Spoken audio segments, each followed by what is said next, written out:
All right, ladies and gentlemen, and you just don't understand what an honor it is to sit down with the legend himself, Steve Crevier. Bro, welcome to the podcast. Thank you. Thank you very much. Pin the gas. Listen, yeah, pin the gas, baby. Let's go. I love it, dude. It's such an honor, man. We had a long conversation before, to set up the podcast and everything, and dude, it's such an honor to be able to sit down and have this conversation with you, Steve. Thanks. So, dude, Yeah. you're absolutely welcome. Absolutely. And of course, we have the one and only Michael Perrott with us today. Michael and Steve are longtime friends. Michael actually got Steve in AGV suits back Yep. in the day. So they've been friends And the for a long helmets. time. Yep. So, yeah, I Yeah. Wore love the it. helmets and the suits. Yep. For many, many years. So, real quick, before you get into your whole story, Steve, how did Michael and how did Steve, how did y'all two end up getting together? It was back in 91 and 92. I got hooked up riding for Two Brothers Racing, which then turned into Arian Racing. But I just through a mutual friend that was doing the Honda Pro Chemicals thing for Honda USA was Rick Mitchell. So Yeah. Rick Mitchell helped get me into that. He introduced me to Mike Pratt. That helped get me into those suits and the helmets. So that was Love big it. help, and I started wearing that stuff with the Two Brothers Arian crew, and I was also running Kawasaki's in Canada at the time. So it's Kawasaki Canada and Two Brothers. Hello, Mike. Hello. How you doing? I'm doing great. Got your big headphones on. You all Yeah, look big like you're muffled. flying a helicopter. He might be. You never know with Michael, right? Oh, that's awesome. So listen, Steve, man, we got a lot to talk about, man. Your career has been absolutely phenomenal. I remember growing up, like I previously stated, eyes glued, went to many AMA races, which is now Moto America that everybody's familiar with. Um, Yeah. Dude, tell us where your journey began on two wheels. Where did it all start for you? It started because like my hometown of Port Coquitlam, the west coast of Canada, in British Columbia, there was a 1.8 mile paved road course across town, up the mountain called Westwood Motorcycle Club, Westwood Road Racing's Westwood Race Circuit, I guess it was called. But so I had uncles that rode in the '70s in Eastern Canada, and they'd come out when they came out to visit. They'd take me up to the races when I was a kid. So that put a itch that needed scratching. But I didn't get on bikes till I was like 15 years old. Started riding dirt bikes, and then when I was 17 years old, I was working and turned just about 18. I was 18, and I was working, and I went out and I bought a RZ 350, which I kept tipping over on the street. I got into 5 wrecks within 2 months, and so the last wreck wrecked it really bad. And I put it on the racetrack and did some practice nights, and then decided to sign up and go racing. Back then, you didn't need a racing school, and you didn't need to do a racing school, or you didn't need anything. You just had to have my mom sign the waiver because I was 18, and just free practice, free Wednesday night practices when you bought the $80 license. It was unbelievable. So yeah, I went up there and straight away like got a race license. That's awesome. It's definitely not like that to this day. Yeah, No, there's no, steps. Yeah, it's different. yeah, you And you got to get in take it. steps. Yeah. You do absolutely. But how did you learn about the racetrack to go and do these track days? Well, I was brought up there when I was a kid, like Okay. eight years old and stuff like that. Like, so I was brought up there to watch races, and I got to watch Steve Baker run around, and so of course, he's and at that point he was like had all the van full of Dealey's 250s, and like I think he had a 500 up there. I think I can't remember, but anyways, it was just really neat seeing that stuff, and got to meet like Bob Work when I was a kid. And then it's kind of fun because I got to trail around with Bob Work a bunch, like in the '80s when I did a stint riding 250s and he was helping out Dave Busby at the time. So Steve Baker's mechanic was he was a lot of fun. He was a riot. He's not with That's us awesome. anymore, but he was a riot. Yeah, I can only imagine. And then obviously getting into club racing back in the day, right? How did the whole AMA? How did you turn professional? Well, the thing is did a couple of those Wednesday night practice nights when I started riding, and my lap times were really good, and so I was running lap times to do well in the pro class, and like, not that you're into doing lap times. I was just out there trying to ride on the track and stay on the track because I had a dirt bike experience and I was all over the rear brake pedal all the time. So I kept like sliding off into the into the trees and collecting all kinds of alder trees as we got these little alders that grow. And anyways, when I raced my first race, signed up for the first race of the season that I was in March race, I think, or April, or I don't know. But anyways, I signed up for the first race, and it was a wet event. It was a rainy event, and being a small club, or anyways, they rescheduled, and there was only like 12 pros, and one being the late great Robert Holden that replaced Gary Goodfellow, and another Canadian national champion, Steve Dick. So there's some pretty credible riders at a time up at our club, but the amateurs went behind the pros, and they started me off of the the back of the grid on the last row. Started me off the last row of the 600 class. And because with the RZ 350, you raced against the GPZ 550s and the Interceptor 500 and stuff like that. But I started on the back of on the back row, and I finished fourth overall. So in trophy presentation, they called my name up, and there was a check for $185 for fourth place. And I remember the track treasurer Alan said, and he calls my name, it's fourth place, and he says to me, he says, if you take this check, you can't race for an amateur championship. And I come from pretty rough upbringing, like, and I just thought at the time, I thought he's trying to screw me for my check. And I looked at him, and I looked at him square, and I says, if I'm quick enough to ride with the fast guys, why would I want to ride with the amateurs? And give me my fucking check. And I cussed at him, and which is, I don't know if I could do that on a podcast, but Yeah, you can. we won't. But anyways, and I didn't. So, but I was allegedly I didn't. But anyways, I actually thought Alan was I thought he was trying to screw me for the $185, and I was like, "Give me my check." And I took the check, and I turned pro first day. Like, never Oh, spent a day as an amateur. I did one start as an amateur, and I ended pro. So that was, and then I won the series. I won the 600 series and tied for first with the 600 modified.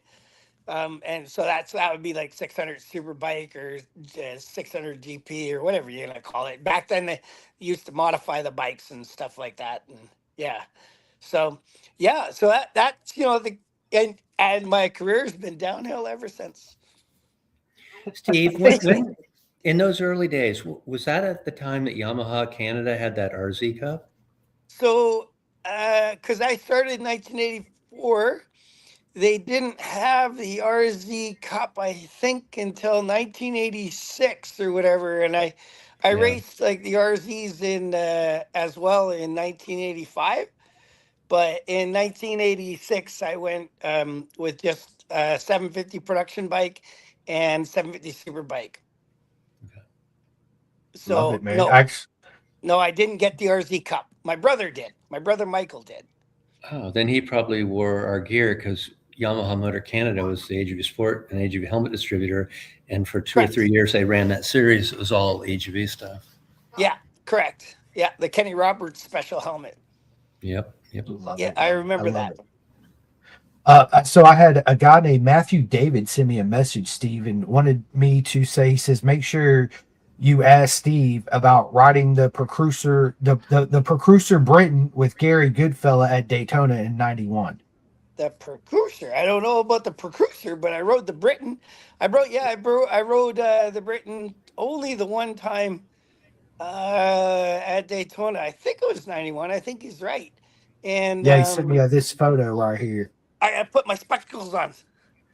Yeah, oh yeah, standing in my Yep. McBride's leathers. Yep.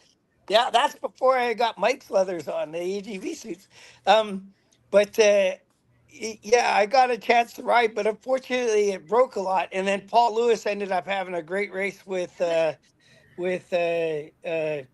Doug Poland, and I believe got second overall on that one. But it was we got better trap speeds apparently than the Ducati, or I don't know. I don't want to make up things, but he did really well. Paul Lewis was a Paul Lewis.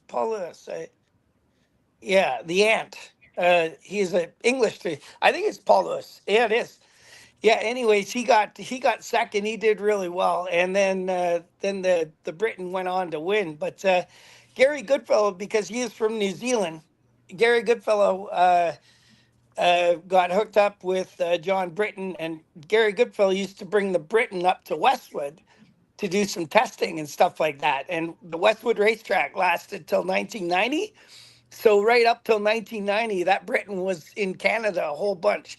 So hanging around with those guys and everything up the racetrack and everything was just, it was great. And then having that thing doing our superbike races, I mean, that was just killer. It was just neat. And I knew what that thing was when it was developed. I knew that was more than just a spectacle. It was, it's complete unobtainium. It's made of complete unobtainium. And I knew that bike was special, and just the chance to have ridden it is just unbelievable. And it's funny because that picture, I believe it or not, my mechanic, Scott Miller, a guy at Fast Company out of Ontario, he sent me 3 pictures of those pictures this morning, like just this morning, like texted them to me. Yeah, like I love it, man. that's hilarious. So that's wow. Your buddy must have known something. He must have, and yeah. So Matt must have his like intuition goggles on or something. Yeah, well, I put out a big post that I was going to have you on in this long, big, like written section about you coming on the podcast, and everybody started hitting me up like, "Oh, bro, Steve Crevier, ask him this," and so yeah, that was one. I gotta do podcasts because like I like to talk a lot. It's like me too, Steve. Love it, dude. We got a lot in common, my friend. Yeah, for sure. Yeah. So, well, you can get me on with Chandler, and Chandler would get like 2 words, or Tommy Hayden, 2 words maybe, and then like it would be the rest would just be me talking. Like, I love it. You know what? When Chandler comes on, 2 of my favorite riders from the AMA, and I just hate them both so much because they're polar opposites. And if I could be anything in life, it would be to be calm and quiet and cool, collective, like Tommy Hayden or Doug Chandler. Like that's just awesome. Polar opposites. No, I don't hate them. I mean, I really just much respect for the both of them. Yeah, you're right. Doug's absolutely. If anybody's ever had the honor to meet Doug Chandler, yeah, he's very laid back, very soft spoken, smiles, always has a dip in his mouth, right? So yeah, he's he's gonna lose his lower teeth. I know he is. But I was showing Steve this. So this is my original Doug Chandler replica helmet that I bought back in 96, 97. Had him sign it twice because the first time I had him sign it, I bought some clear coat, and it caused the signature to run. And you know what, Mike? System coach showed me the front of the helmet. I couldn't identify it. Then he showed me the freaking back of the helmet. I knew it was right away because I saw a lot of the back of it. No. Right? He says I saw a lot of the back of it. Yeah, Doug was a jerk. He should have gave you more of a chance, right? That's hilarious. Yeah, he should have been more of a racing buddy. Help me out. So going back from your first champion, you was still racing in Canada. How long was your career in Canada before you actually made it to AMA, and how was that transition for you coming from that race series to AMA? Well, in Canada, like I mean, the thing is, I just had a like well club racing up in Canada, and we had like really unreal spectator turnouts for our little club in Canada. I mean, we could get like 3,000 people out on a Sunday. It doesn't sound a real lot, but it's a club race. You know what I mean? That's a But we get lot. like Yeah, 3,000. Yeah, it's a lot. And being it was a little track, it was packed. And so like the racing scene was real vibrant, and like Gary Goodfellow and the late Tom Walter, God bless Tom, he died in 1987, but Gary Goodfellow and Tom Walter and Steve Dick, like these guys went right into the AMAs. They were racing the AMAs, I think, in '86. And like in '85 and '84 and '85, I'd do like Portland and Seattle, and I think it was '86. I went down to like the AFM, like to Willow Springs and Sears Point, and I cut my teeth down there, looking for the California fast guys, and there was a lot of them. But there's a lot of fast bikes down there, and in '86, I had bought like an ex Rube McMurder Superbike, and it turns out that I hold a grudge on Ruben because of this bike was just a bucket of spare parts and bolts, and it never finished races and just blew up and just cost money. He put me in a deep debt, and it was horrible. But I don't think I did an AMA race in 1986, but I did get a budget together and a couple FZR 750s in '86 and '87. So I had like a basic Yamaha kit for the Superbike, which was pretty good. And I did like in '87, I think my first AMA national. If I didn't do it in '86, my first AMA national was Daytona in 1987 on an FZ 750. And for God's sakes, like we did really good. And I was like seventh place with like 6 or 7 laps to go, and the cam cover bungie blew out, and I had oil going all over my left knee and everything and foot, and I think there was only 3 laps to go, actually, to be honest. But my God, if I know what I would have tried to put my hand on it. Like if I knew better, I didn't know where it would be coming from, and I didn't know the Yamahas had problems with that, and nobody ever told me. But God Almighty, I would have finished. I think it was eighth. I think it was eighth, 7 or 8. But that would have paid me enough money that would have been the gas to get there, and some of the tires and the gas to get back home. And it would have. But no, that just put me farther in debt. Like, you're just a kid. Like at that time, I guess I'd be like 20 years old, and driving all the way to Florida to get to a race, and then having to drive all the way back home with no money. Like, oh yeah, it was the boy club race. Being a club racer, trying to make it. Like it was adventures back then, but it was all doable. And then in 1989 was my big breakthrough year. So it was '87 when I started AMA racing, and then what really brought me to the limelight is in 1989 I got an OW01 because I was with the same Yamaha dealership for like Pacific Yamaha. And so kudos to Bill and Tom, Bill McLean and Tom Tyre. Unfortunately, they're both deceased now, but I love those guys, man. And Bill and his wife Jan, the family took such great care of me when I was just a rank kid, because I was pretty loud and boisterous and uncontrollable back then.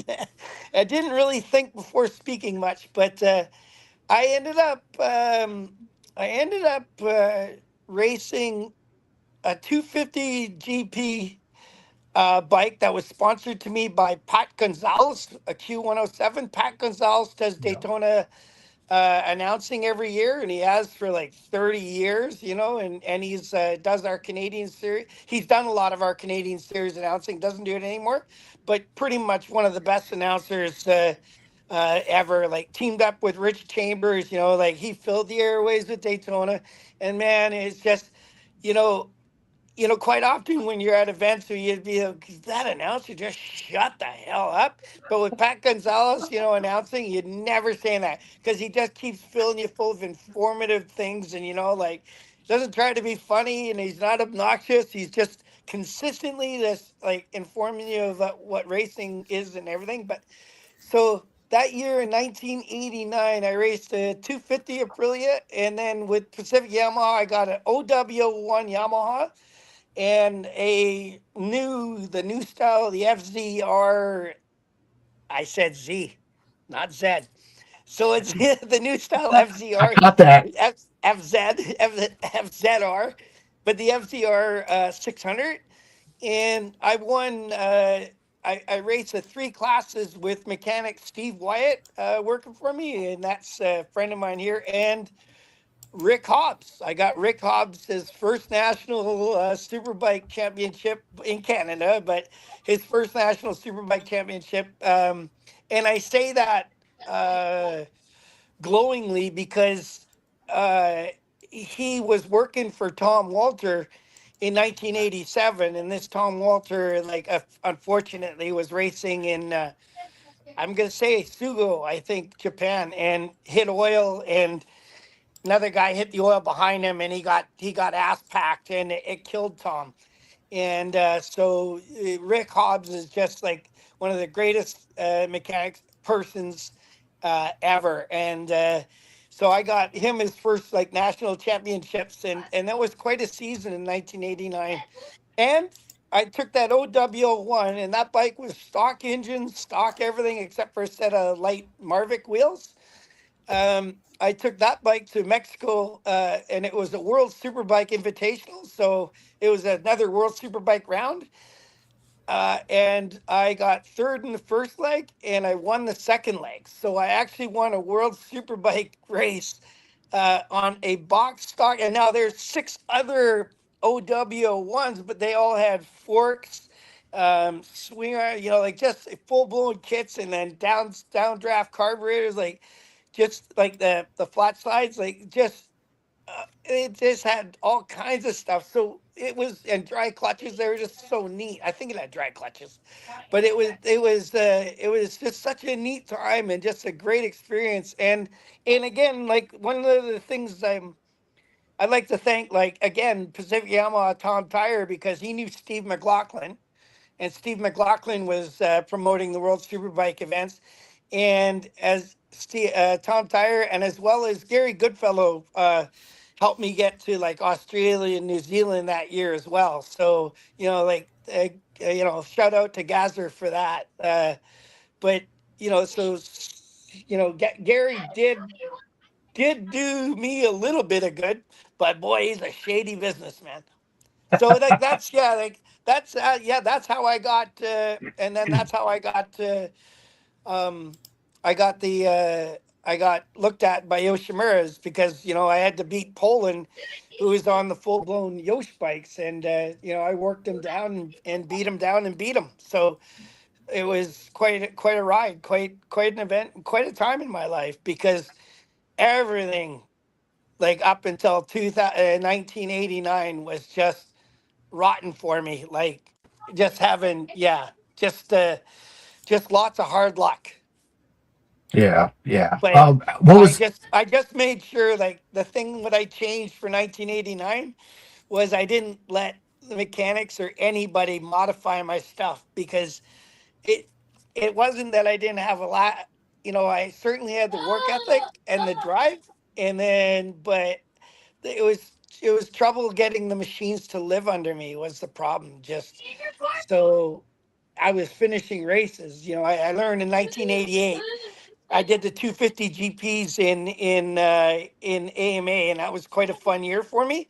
but I just like, no, we're not even gonna put squish. We're not even gonna deck the heads on our 250. I'm just gonna run it production stock. It's gonna finish races. We're gonna get checks so that we can afford to get home and get some gas money to get home. And putting that kind of a plan together really, really, really, like stop listening to people and just start listening to your gut. And it really did lead to some success in my career. Holy shit, that was a long 20 minutes. Oh, dude, that was absolutely amazing, Steve. So two questions. What was it like racing overseas the first time you went over there, right? Obviously, versus America and Canada, because it is a little bit different. I often tell people when they Yeah. ask me the question, what was BSB like, right? Because I went over there in 23. I said it's the same beautiful circus, but it's got a completely different vibe and feel to it, right? Oh, it just to see so many of the, like so many of like all the different nations' best riders and stuff like that. It was, it was cool. Like, but I've never been one to get awestruck by things, like I didn't care where I was or what that guy's name is next to you. It's like, it's just back then, it's like, I'm just going to work hard and try to hunt you down. And it's, too bad for you. It was, I was tenacious, I guess, when I was young. I mean, I wasn't a jerk. I just, like, that's your dinner money, like I learned about that. Don't listen to anybody, don't trust anybody. But to go to like, Australia, New Zealand and stuff is where Goody got me to. It was just such a great experience. And I got to do Boulder, like 24-hour, in France, and I just think the world endurance stuff was crazy. And I wish that I could get more rides on that, but unfortunately, that didn't really pan out. Because after 1989, I signed 1990 with Yoshi Suzuki, and unfortunately, like trying to ride a Daytona, like I got a there's a bit of, I got a tire that I didn't want on my bike, and I had crashed in the horseshoe, and it shattered my ankle. And I mean, it buggered my ankle for like it was like 2 years before you could take a step without having some kind of fixation on your ankle or like a cane. Like it was. I really shattered my ankle, but that that put me into that season didn't go well, and I went and picked up my 250 in Canada, and I came in halfway through the series, and I won every qualifier and every race, and that got me the championship in that. So I ended up building a Kawasaki program in Canada, and I was signed on with Kevin Arian and Craig Arian for Two Brothers Racing. And then that's when I met Mike Pratt. That's when I got Mike for the AGV sponsorship. Was for the, yeah. So we needed suits back then because well, if it isn't, I crashed a few times, like, just kind of scrubbing things. Well, But I know when me and you had talked previously, you was talking about, going vintage racing again. And I told you, dude, if you need a suit, we got yes, you. Me and Michael, we got you 100%. yeah, I've been Us. rocking all my life, but if they don't come through, because whatever reasons, there's been a lot of shifts and changes in that company. I'm gonna have to like look up Mike's number in my old black book. The it's like you just have to travel around with your brick phone and your black book The because I Rolex. think you Hold can up. only Let me find the only number. yeah. I remember I used to know Mike's number like off by heart. It's like, Hasn't changed. yeah, no, it hasn't, has it? It really hasn't. Like since the Love it. '80s. Wow. That's amazing, Michael. I can't say that. I've changed my number many times for Yeah. sure. Well, Go ahead, Michael. that's the kind of number today that if you had to buy it, it would cost $50,000. I didn't know you could Yeah. buy phone numbers, but I learn Oh something new yeah, every day, I right? have phone numbers, I domains. You can buy anything. I can't remember what it's like to have $50,000. I'm going through my second divorce and get fighting for custody of my kids and everything. It's like I don't think I'm ever gonna see $50,000 again. Oh no, I Yeah. will. I'll be paying some of that out. Good old $500,000 or so. It'll be gone. Yeah, yeah. Yeah, it's Yes. yeah. Hide Life's your money. If you're gonna race and make any money at it, hide your money from your spouses. Okay. It's like, you heard it first from the sorry. legend Steve. No, you're good, bro. You Yeah, are good. and don't own your house. Don't ever own property. Like tuck your money under a pillow and don't tell her. No, I'm kidding. So many women are gonna get pissed off at me, but yeah, Oh, my wife's because gonna they hear all this and lie she's gonna and be cheat. like, I'm telling you, they all lie and cheat. "Oh my god, I Just love it." saying. Just Just saying. saying. Hope my Just, kids just put aren't it out listening there. to this. I want to get to a couple of these comments we have coming in live. Robert Maxwell, bro, what is up? He says the absolute legend. Yes, Steve Crevier is an Oh, absolute thanks, legend. Robert. And then we got Michelle says, "There's the wild man himself. Hey, Stevie boy, I still have one of the many autographed pictures from when I was a little that said, 'Don't turn out like your dad.'" Yeah, he works too hard. Mike is one of the hardest working people ever, and she's still in Chicago, right? Is she? Is she, No, Mike? here in Maryland. Oh, she was in Chicago for a while, right? Mm-mm. You're thinking of ex-wife. Oh, yeah. Somebody It's was Michelle, in daughter. Yes. Yeah, Michelle. She, Yeah. she ended up taking, but she did. Maybe it's because she lived with the mom or whatever. I don't know. No, her mom lives here. You got all the ex-wives confused. There's 3. Yeah. You're probably smarter than me. Yeah, but we can't talk about that on the podcast. We can talk later. I was gonna say there's 5 wives in between y'all two right here going on. That's hilarious. Chris, here's an interesting story. So people can't imagine how much security has changed in a relatively short period of time, because Steve and I have been around for a while, but it's not like we're 150 years old. When Steve came out to my house to go dirt bike riding, I had a ticket for a sales rep, and he used the ticket. So you could get on a commercial aircraft and fly on a jet without even showing a driver's license, because he flew on a ticket that wasn't even in his name. And I was worried about that because I'm not a very good sweet talker. I remember that. Yeah, and so he came out here, and I have a woods course. My property is half woods and half like farmland. And we had a tight woods course built, and to this day, the absolute lap record on that course is by Steve on a Yamaha Blaster. Nobody's ever gone around that thing faster.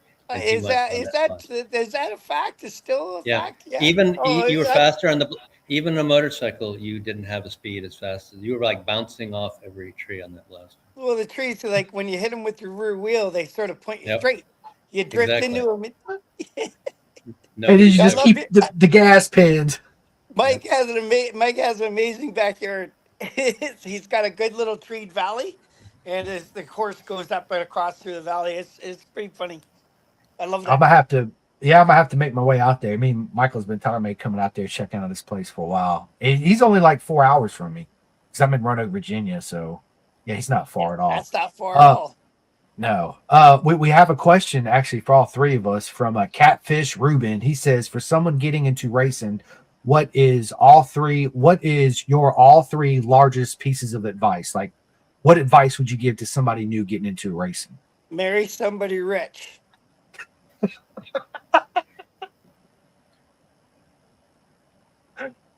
Mike? Yeah, Mike. What would be your advice? When I started racing, I saw a lot of people focusing so much money on buying parts and modifying your motorcycle.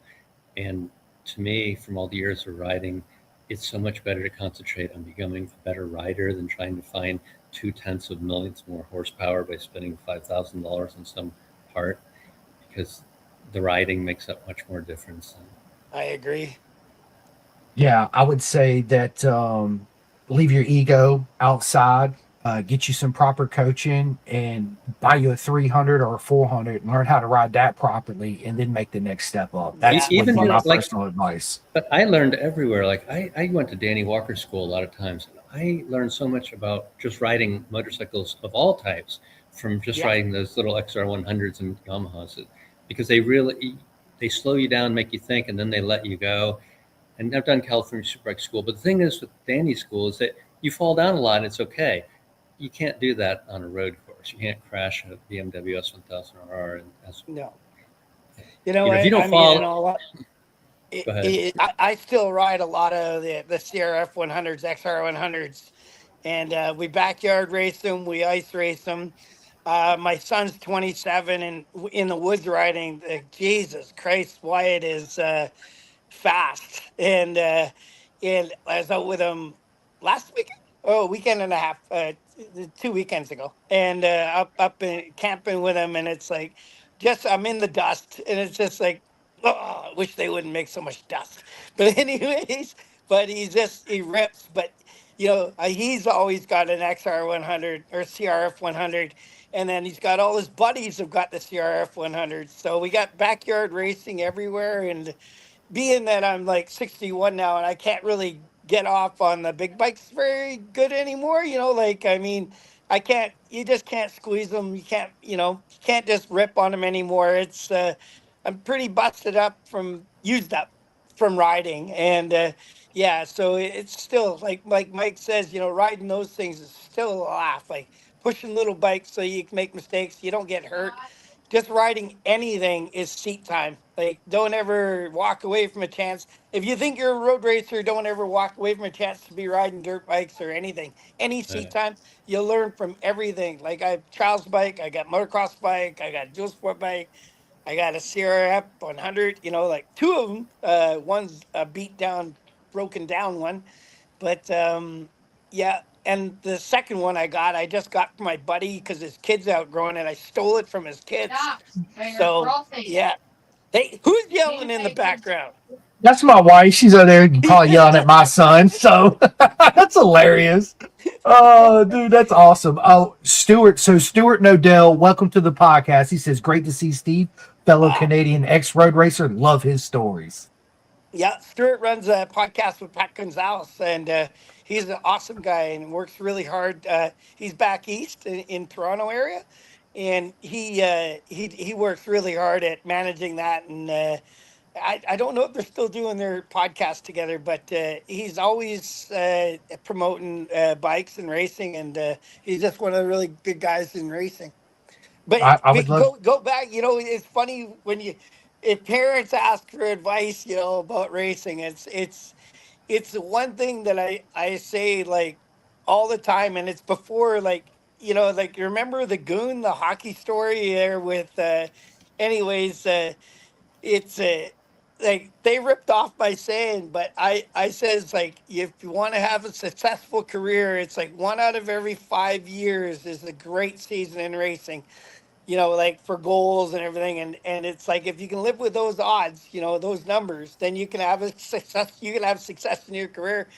But it's like, set your expectations as low as possible and you won't disappoint yourself, because it's a really tough go. Like, and it's hard because if it isn't sponsorship or this or lack of money, it's politics, or it's you just got to put your nose down, put your head into it, and just have at it. And just don't turn down any chance to ride any kind of bikes. Just ride in anything and everything. And you do nothing but learn.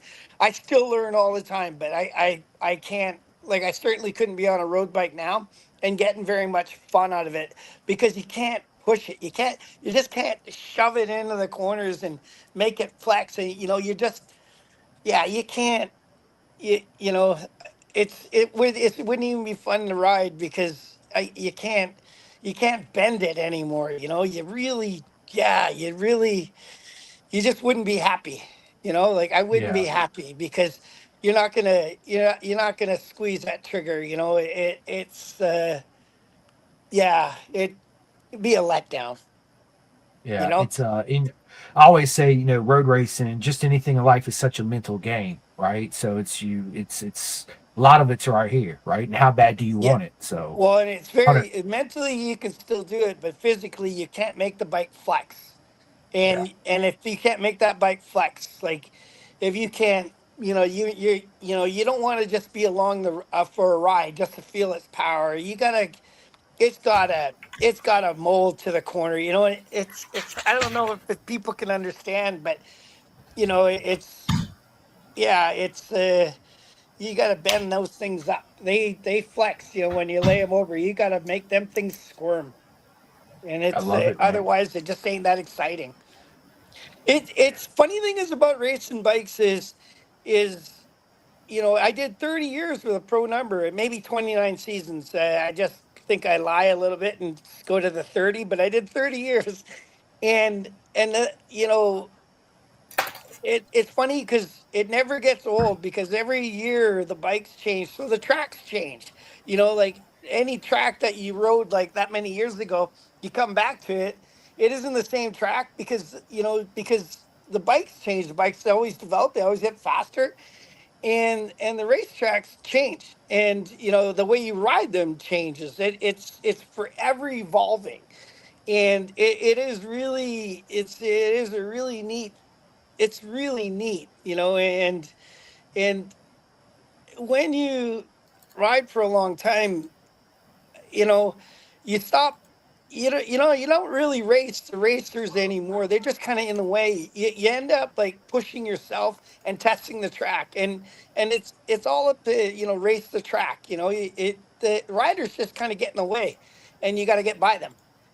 But what you're doing is you're racing the track and just trying to do your best all the time on the track, and like worrying about rider and who's who is just something that it's like, yeah, they're all great, but like none of them, like, you don't let them get into your head, like there's some riders that really work hard at getting into your head and they could do a good job, but you can't let that happen. Matt Mladen comes to mind when you said that Well, for I've sure. never brought up any names, but if there was one name that was Jesus Christ, it's like yeah. Yeah, that'd be the guy. Yeah, he gets under a lot of people's skin, but I just didn't have I was teamed up with him for 2 years, and I didn't have much patience. He's somebody that away from racing, he's the sweetest guy ever. Like, but he can just turn on you in a second, and it's like, where the hell did that come from? It's like you just got hit by a truck. Like, where did that come from? Like. Yeah, not. I don't have much time for that. Didn't have much time. Like, yeah. Yeah, I don't blame you. I wouldn't either, man. Absolutely not. So, speaking of real quick with Pat Gonzalez and Stewart, man, I actually had the honor to meet Pat Gonzalez at Daytona. But before I Yeah. even went to Daytona, I actually did a podcast, a pre-Daytona 200 show, and he was actually a guest on my podcast. Him and Sean Bice and Kenny Oh, Abbott. okay.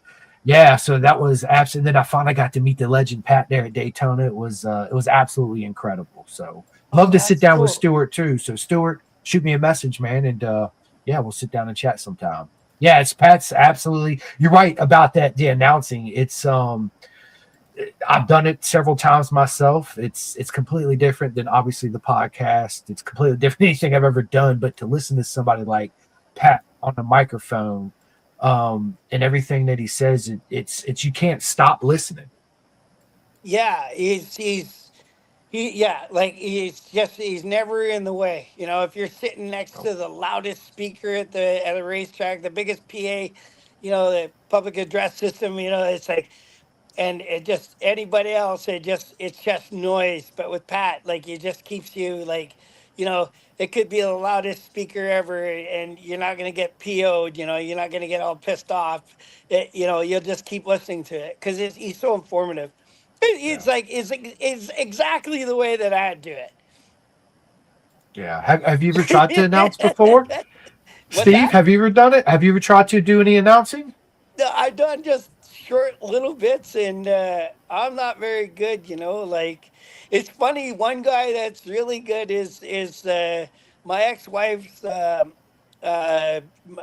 brother is Mike Taylor, and Mike Taylor's a racer out of Canada back east, and one of our legendary Canadian riders.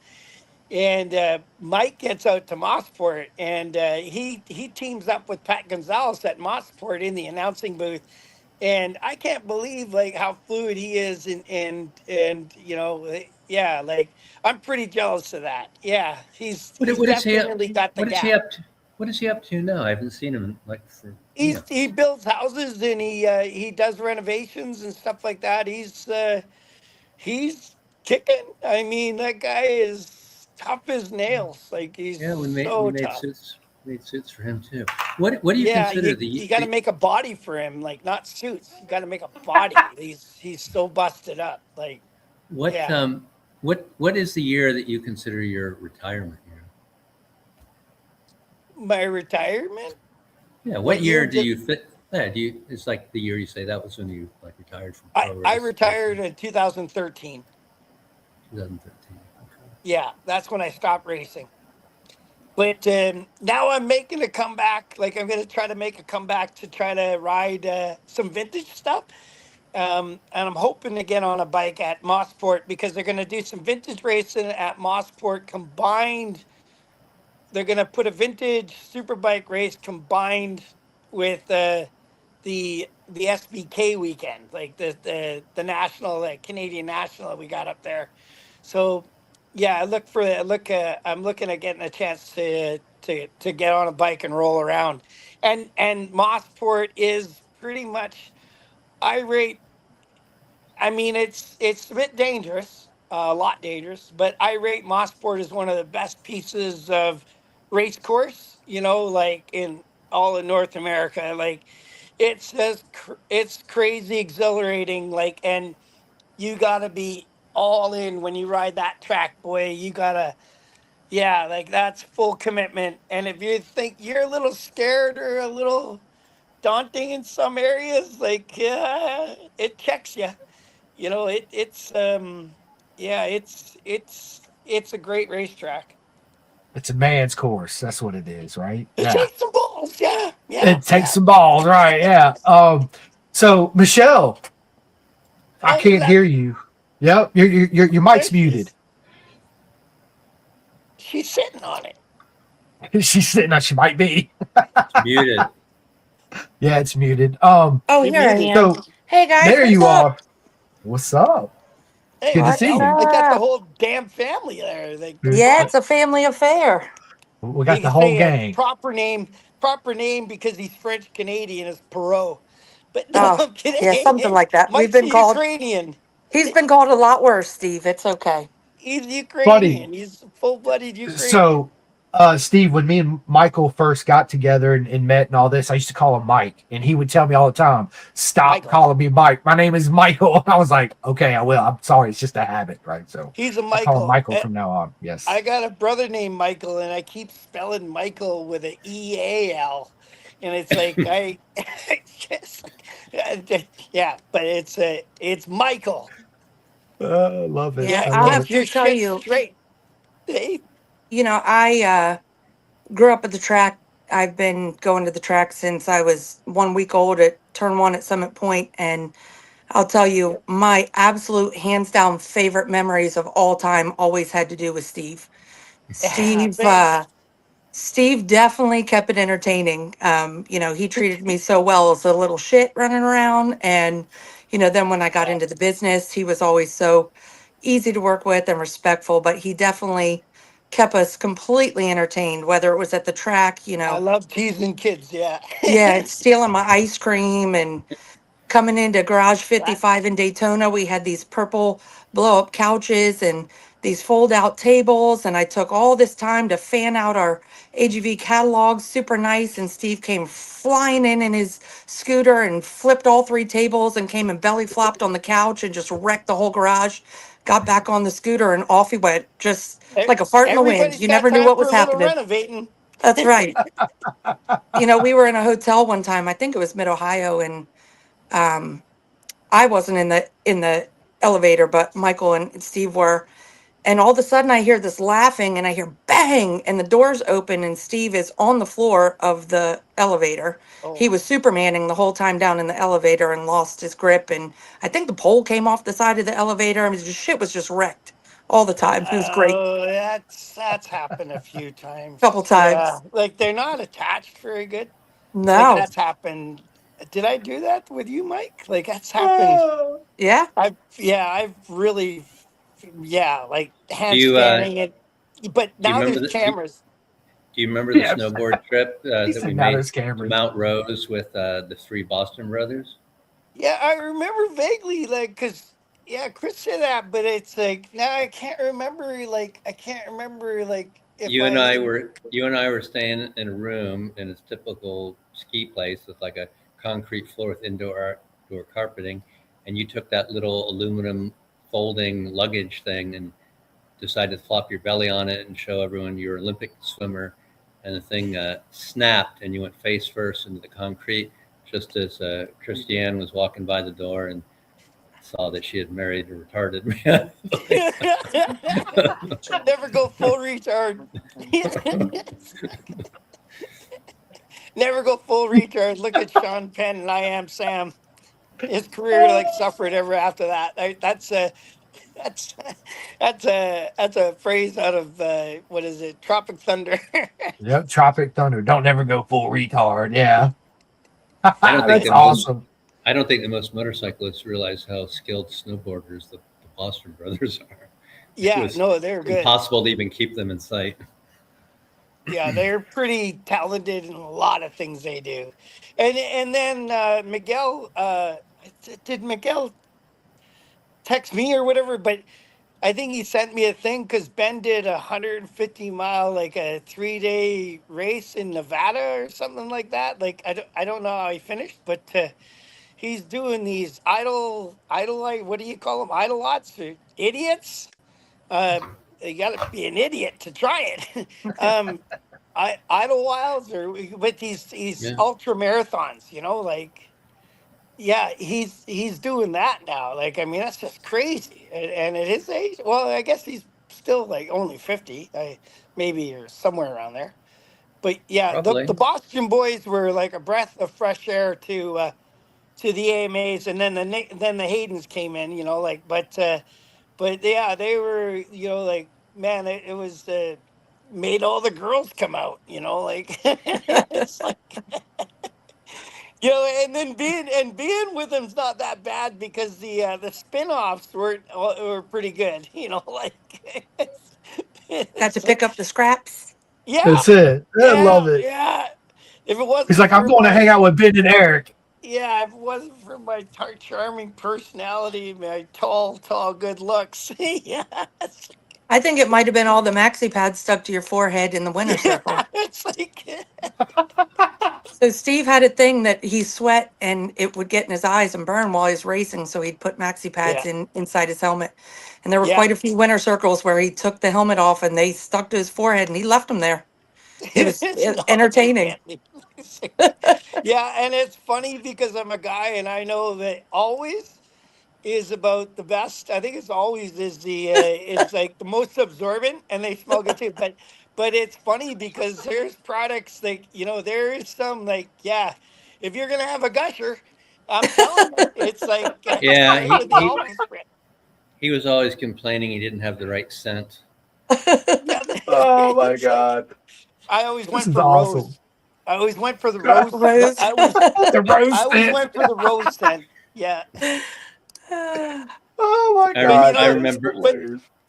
I that remember that when is go ahead. I remember when the technicians from AGV sometimes would fly in and come to Daytona, and they're looking at all the racers' helmets, and then there's one that has women's maxi pads stuck in them. It was just, and then it was always the explanation of why. It's Yeah, when the yeah, Italians came. it's Yeah. like Fabio yeah, or no, I whatever. just sweat Yeah. I just sweat too much. But you know what? That's not bad because after a while in racing, a long while, and I got in 1985, I tried dirt tracking a YZ 490, like the old two-stroke things, and I high-sided like really bad, and I ruptured my bladder and like hurt my back and anyways, so and I woke up because I smelled flesh burning, and it turns out it was mine. It was my hand stuck under the header pipe of my bike. Anyways, it was real stupid to try that dirt tracking, and I hurt myself. So go to the bathroom a lot, and then like it sort of ruined my bladder a bit, and man, I got to pee a lot. But to be a leather sponsor of mine, and it's like eventually, like I had to pee so much between races, because you do a 600 race and you do a super bike race, and now everybody just runs one class, but you have to hydrate like so crazy in between it because you literally lose sweat and weight. And it's like it just eventually I just stopped leaving the pit lane. Just just go in my suit. So nobody wants my used suits. It's like Oh, Yeah, Get that's one. hilarious. you should have got rose scented Depends. Right? yes, well that's what I yeah. Yeah, well, I had major surgery on the backside, and I'm telling you, man, when you need them, they're, God said, they are a blessing. I spent 3 months on a laxative, and it was like, couldn't tell like what was happening back there. Yeah, getting old's a bugger, and putting your body through all that hell for that many years, it takes a toll on you. And But yeah, did you ever hurt yourself in motorcycle racing as bad as you did in that watercraft accident?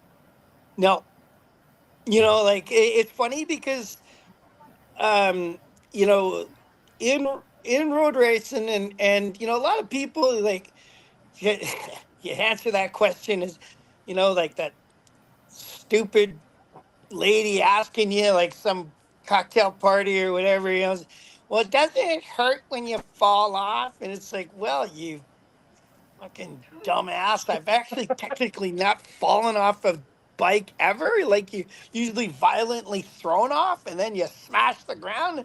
Yeah, it hurts a lot. But it's funny, like there's so few instances that you think that you're gonna actually, this is gonna be it. Like I had a tire failure at on the back straight at Mossport at like 178 miles an hour or whatever, like, and so you can call that 180 miles an hour, and I high sided, you get thrown in front of the bike, and then that back straight is not a straightaway, it's the Andretti straight at Mossport. Again, it's this amazing piece of racetrack because you're going up these tiers, these level of hills, and but I careened off the wall, and I thought for sure, the only thing I thought, I hope my wife and kids are going to be okay, because I thought I was going to get killed in that. But it just crushed my L5, and I got a lot of back problems from that. But I mean, I lived and I walk, and it's yeah, I'm blessed. But nothing has hurt me as bad as like when I was riding with Smoking Joe's Honda for Commonwealth Racing on Martin Adams' race team. Like we're three races into the series, and I was second or third in the 600 points or whatever. And like it was my chance to like get on equal bikes to Miguel, and then work on like beating Miguel down, and being competitive with Miguel. Like I've always been competitive with him. I got a bunch of seconds to him, and it's like, but like not a lot of chances to actually beat him because you're either on a different tire or you're different bikes, and like the equipment, when the equipment's the same, then you can have a head to head fight pretty good. And Honda was the greatest race team you can ever sign for. But I was out watercrafting, and I had weeds in my watercraft, and I had stepped off my watercraft. And we got, about a dozen people out that day or whatever. And I was sitting in 1 foot of water, like sitting in the water, 5 feet off the shore, pulling the weeds out of the intake grate of my watercraft, and I can hear my mom, like screaming and yelling, with that awful high pitched scream voice. She always gave me shit with, as a kid with, like. So, anyways, I sat up to see what she screamed about. Then, wham! I just got nailed because one of our acquaintances, a friend of mine, this Jim, ended up hitting me. And boy, oh boy, it broke all the ribs off my sternum, and ruptured the spleen, and the artery to the spleen got like a laceration in it. And it's like, that was just a harrowing experience. And that, you know, you live through that and everything, but I still suffer bowel obstructions because my intestines got jerked around too much, yarded around, you know, because they're trying to save your life and figure out where you're bleeding. But you know, like it's just amazing. Like there's people like you can get into an accident or whatever, and some doctor's on call, and you're gonna disturb his dinner, you know, but someone's gonna save your life, you know, and it's like, yeah, a lot of thanks to How Dr. long? McGregor. I know that was a long recovery for you. How long were you out of riding for? 8 weeks. Like A month. I yeah, like 2 months. Like you know, I missed 3 races. But the really bad thing is that really ruined my chances to ride well for Honda and to show them. And it's a sour thing to get hurt outside of racing, you know, like yeah, you can't do that. So, you know, when my 2 years is up with Honda, I was sent packing. But the closure on the deal was, you know, like I signed with Yoshimura in '98 to ride the GSXR 600s and the TL 1000R. And although I had a couple of bowel obstructions that year and kind of really screwed up my diet and it's really screwed me up, but it got me I got a 600 championship, so there's a little bit of closure to that, like, and you know, Jim didn't mean to do it, you know, like he made one of the biggest mistakes he's made. If he, you know, if he could have, he would have thrown himself in front. Actually, if he did throw himself in front of his own watercraft and save me, I really would say that I wouldn't have given a shit about him. But yeah. Yeah, but you're Anyways, lucky. You're lucky you weren't killed, really. I was lucky I won't Yeah. kill. But the bad thing is I suffer really massive claustrophobia, anxiety, mainly because the ambulance guys strapped me down and I couldn't move. And yeah, like that's really played with my head. You know, the accident itself and that trauma and everything. I mean, that's just pain. But when something frigs around with your brain, you know, and that was yeah, and now you can't ride in the back of a car if there's not four doors, and you know, and even you know, if elevator gets kind of busy, it's like I'm out of there, you know. Yeah, So it's really how played many with my years? brain. How many years was it after the accident before you were, relatively okay? Before you two were years 2 years, 2 years? but my rib cage is still really bad and everything because my right ribs overlap my sternum plate, so there's some misaligned ribs there and stuff. So, but you know, and breathing because again, the rib cage is all still bothers me.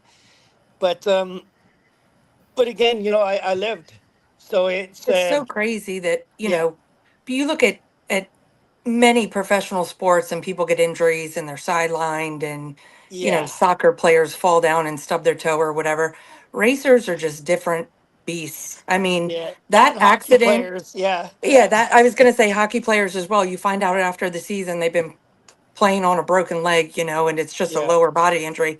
I mean, the things that you guys racers put yourself through and people just don't know, 8 weeks is yeah. incredible, absolutely incredible to be back on a bike. Other people would be Well, laid up you don't want forever. to It's lose your just that seat.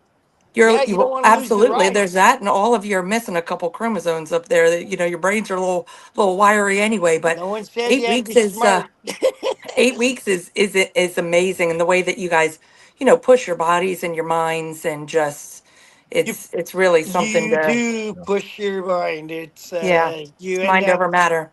your body takes a toll, but I did learn the hard way that with the amount of head injuries and you know like and it isn't just from road racing with head injuries. It's like hockey and skateboarding and skiing and you know like you know motocrossing and mountain biking. It's and getting beat up when you're leaving a bar.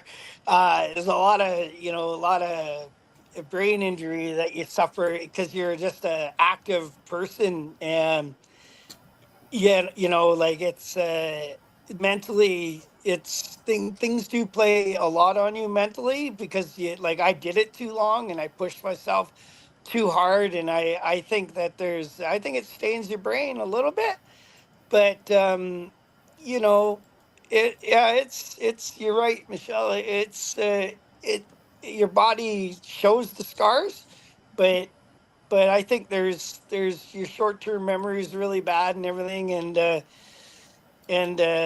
yeah. So what were we talking about?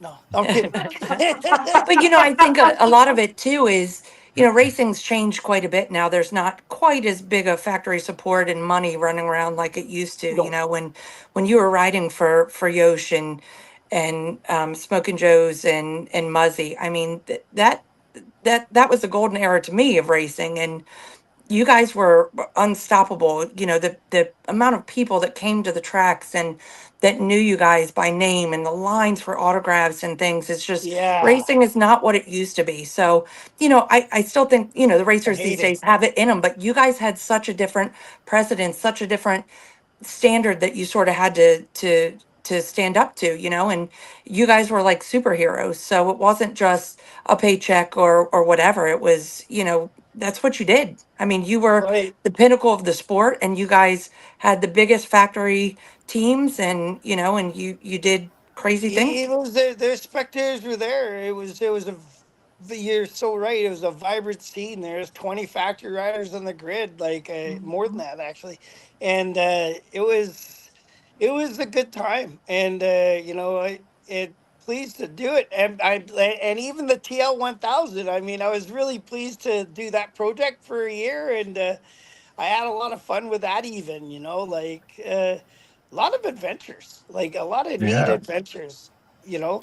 I was telling, 100%. speaking of head injuries, I was telling Chris last night that you were the first racer I saw at Elkhart Lake when I came back the day after I had knocked Oh, myself out, and that you ran up to me and said, "Oh, Maya, I want to finish talking that discussion about my big bonus for next year," knowing that I yeah, had no memory of anything for like 5 days. yeah, Yeah, and I got it too. yeah. Thanks. No, I'm kidding. Yeah, you know what? Timing is everything, Michael. That's That's right. it. You see the Oh God, I opportunity, love you it. got to grab it. But I tell When you, you see it, of all the physical injuries, that one head injury that I ever had at Elkhart, that to me was the most scary thing, because to lose I your memory like that is just. I remember. I've been like the worst knockout I had was I got a cold.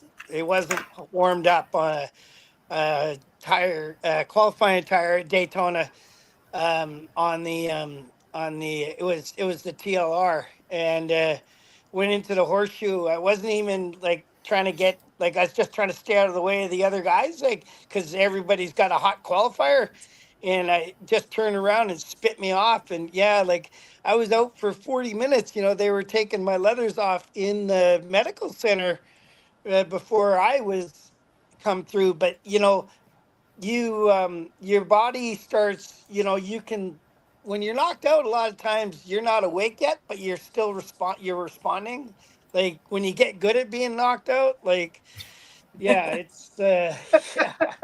So yeah, 40 but minutes is a long time. Yeah, bro, it's that that's scary. was incredible. that Yeah. one got me, yeah, with a bit of tinnitus and like the ringing in your ears. And that one, like I'd turn left and I'd pass out, like for about, it has happened like 5 times. Standing up, I turned to the left and I'd faint. And What year and like, track was that?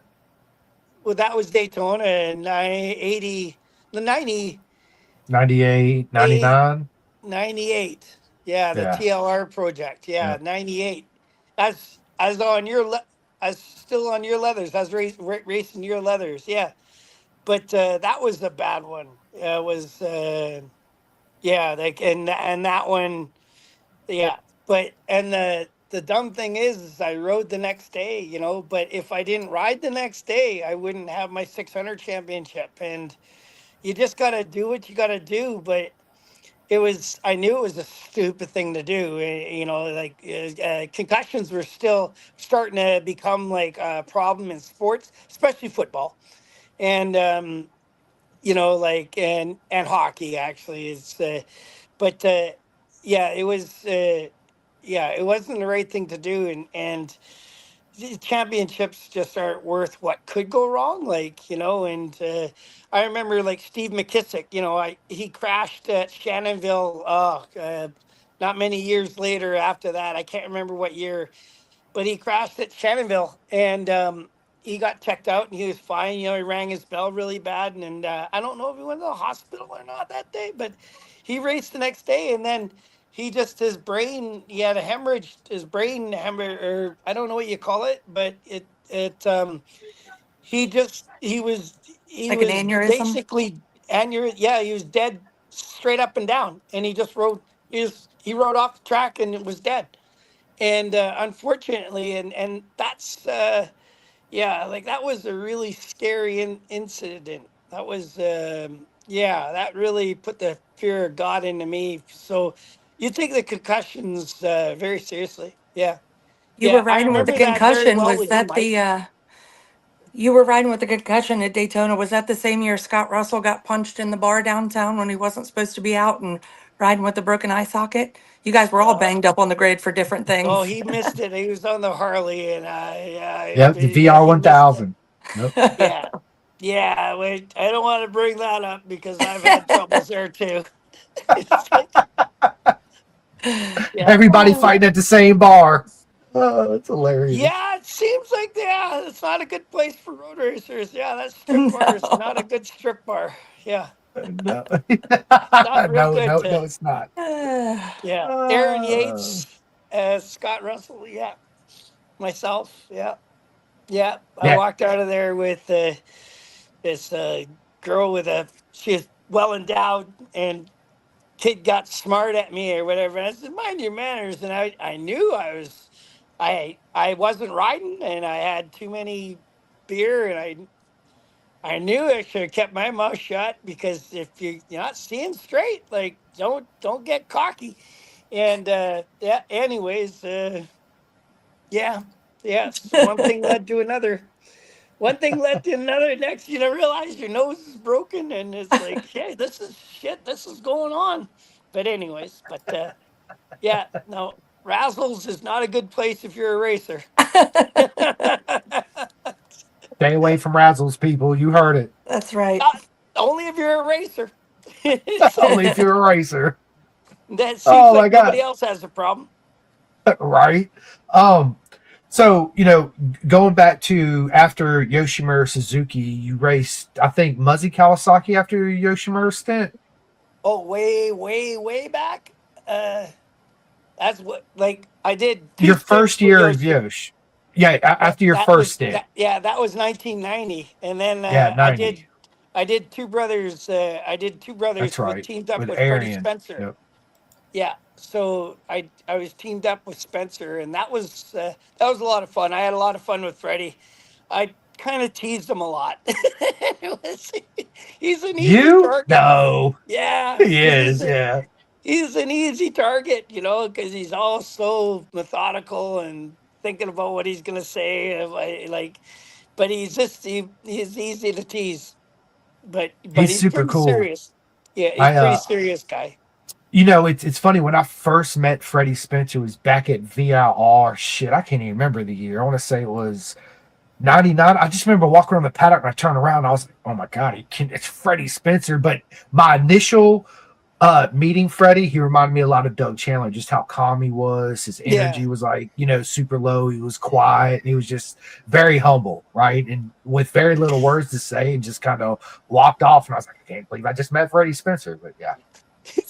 first time I met Freddie was 1987 at Daytona. And I was going to the bathroom, and I'm at the urinal, and I go, I can't believe I'm pissing next to Freddie Spencer. it's like, of course I said Funny that. you said that, dude. It's funny you said that. I said the same thing when I was at the bathroom in Daytona. After I met Keanu Reeves, I go in there to go to the bathroom, dude. And I look to my left, and there's fucking John Wick standing next to me. I was like, I can't believe I'm standing right next to John Wick, and he just looks at me. Like, And he didn't have somebody with gloves on propping his pecker. Or like, no, he was all by himself. It was just me and him. It was crazy. Like, I didn't even recognize him until I looked over, and I was like, holy shit, it's yeah, John for Wick. me, I think the first thing I'd say is you're taller than I thought. It's like He is. you Yeah, wouldn't he you is wouldn't taller than believe I thought. you wouldn't believe how many people in my lifetime have come up to me. You come up to me like and say, "Man, you're a lot shorter than I thought you were," and it's You like, just tell them you were fun size. yeah, but no, I just wasn't very good at parachuting. Yeah, right. Very good at Yeah. all. I think that that helmet that Dad's got behind him is from when you were racing Muzzy. Yep. Yeah. Oh, Kawasaki. is it Yep. Kawasaki one? I think so. I think that's I'm when you pretty were sure racing it Muzzy. is. Yeah. I'm I gotta almost put my positive it is. binoculars on. Yep. Yeah, that's not one of mine. Yeah, yeah, it is. Turn it Yeah, you around. wore this. I did. Not, this wasn't, you didn't wear this as much as the Tama model, but this one.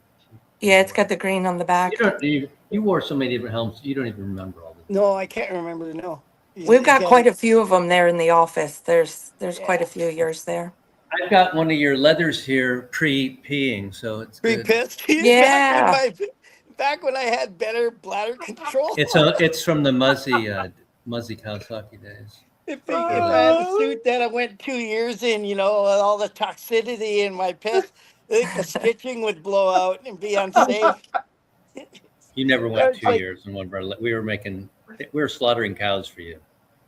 yeah, yeah. You definitely ran No, through and, them. and the thing is, Because we made Muzzy Kawasaki, we made Two Brothers, we made the Smokin' Joes and Yosh. Suzuki's. That's And four Yosh. different. Yeah. Yeah. teams.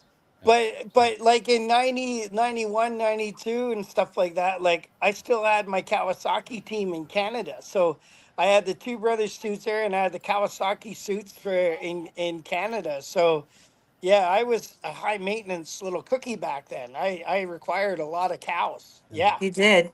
He Yeah. did. Yeah, Did you we were guys ever doing. make any kangaroo suits for him back in the day, or was that before pre-kangaroo? It wasn't before Kangaroo, but I don't know. I can't remember. Yeah, that was I don't high think maintenance so. suits. That was But The way but he we was were. going through them, we couldn't catch the kangaroos. They were too fast. But I mean, he The was cows we he could was get a little quicker. he was one of the riders that from beginning to end we were sponsoring everything. So it's helmets, Yeah. face shields, tear-offs, leathers, gloves, boots. I mean, it's a lot of stuff going through all the different teams and colors and everything. And then eventually, when he moved to Joe Rocket at the end of all those things, he still stayed in HB helmets for some period of time. So even then, we Yeah. were still supplying stuff. Well, I mean, you remember when that came through, like it was a pretty good deal for me to accept. It was an to incredible do- deal. I told you, take Yeah. it. You put your kids through college. Yeah. We did the Yeah, same and the thing with thing Matt is, Mladen when they did him. We said, you got to take the money, man. You got to. yeah. Well, my Latin did a lot better than I did, but that's okay. But but when it was my job to get my Latin on the suits. But the thing is like like that was my job. Like they came to me first, and Bruce Parker. I was actually afraid of him because he's he shoots from the hip so much. And a little bit cocky. I mean he had a plan to do something, and I remember talking to you about it, Mike, and you gave me you told me that I could always come back, and the thing is that going to Rocket, like sure, I helped them get the suits set up, and but they're really aggressive at selling them, and we put a lot of riders in the suits, but that was 20 years of them taking care of me, and they took good care of me for 20 years. I've got a lot great to say about them, like yes, and Bruce is now fully retired, and then there's Rocket still exists out of Windsor, Ontario, Canada. Isn't So- Mark Bay doing it now? I think Mark Bay is retired now. Oh, okay, all right. Yeah, Someone new is doing. Somebody new is doing it. I know. Yeah, but I'm still here though. But what's that? Oh, Chris I'm is still still there. Hi, here. Chris. Hey, we're still here. Chris No, hasn't- Chris No. hasn't Yeah. got much. no. What he means by that is we need to get you in a committee suit, man. Michael's saying he's still in the me- game all these Yep. years. We're still in the game, 1985. Steve, with your name on it. Oh, it's no more ATV suits. No, yeah, committee is like, and is that what Japanese. is It's the that's biggest Japanese? Japanese brand in Japan. It's the leader in sales. The other big brands, of course, are Taichi and Kushitani. But Khomeini has never come to the U.S. and they basically contracted HV Sport to build all their custom suits because they don't have any experience there. So Khomeini custom suit is physically an HV Sport suit. Yeah, same thing. Oh, cool. Yeah. There's a little bit of education in your podcast. Oh, the next question you got to ask is like, oh, hey Steve, how did you like riding the XR 1200s? Steve, how did you like riding the XR 1200s? It's like banging big girls. It's a whole bunch of fun, but you don't brag to your friends about it. There's only very few that you do too if you do it. Yeah. I love it, dude. Oh my God. Kitty Abbott says Steve and Pascal Picot used to bring Canadian beer to the Dunlop National Tire Crew at the national races. Oh, turn on reactions. Yep. So, Oh well, so Pascal is like one of my favorite friends, like in racing, like as far as like being competitive and everything. But man, we had some back in the days, like in the '90s days, we had some boatloads of fun. Like just yeah, the after racing stuff was just ridiculous with some of the things that was pretty funny. Yeah. it I is mean, nothing like that today in the sport. Nothing like well, that.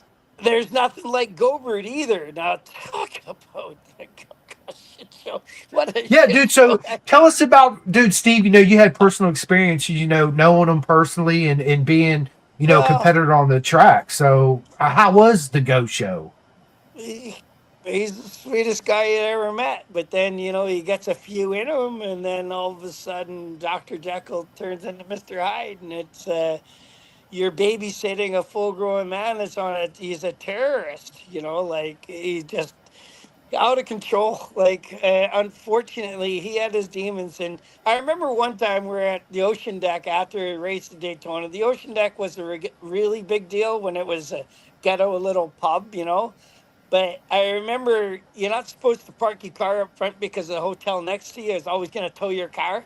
And I remember they're towing his car and Goey, like I don't know if he's driving or whatever, but his girlfriend Beverly or whatever her name was, she was the sweetest little Australian girl.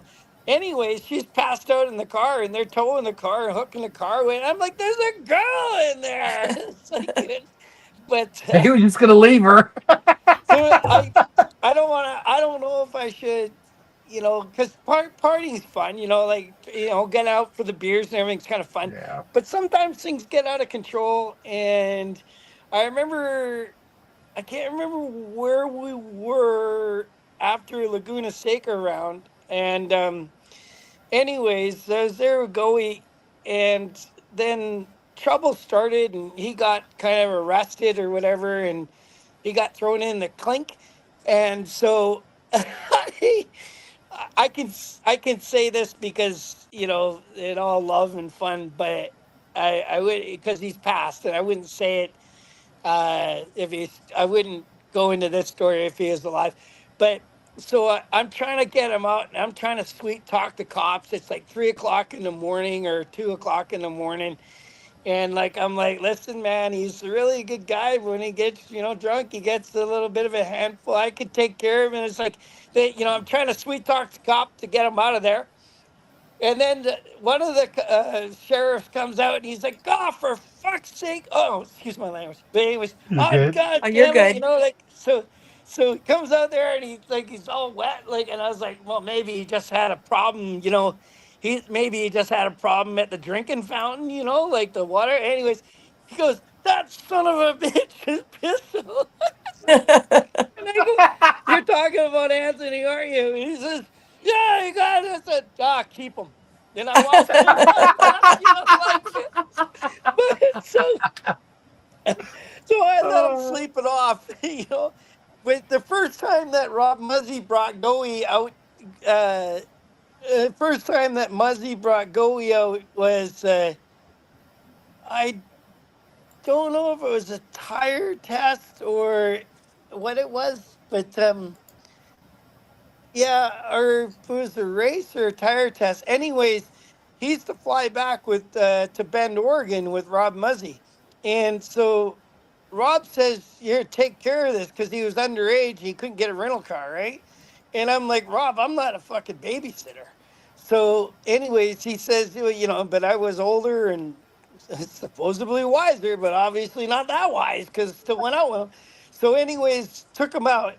And the night gets on to be and like it's 5 a.m. in the morning, and we're at the Denny's like out by the La Quinta, across the way from La Quinta on the other side of the highway.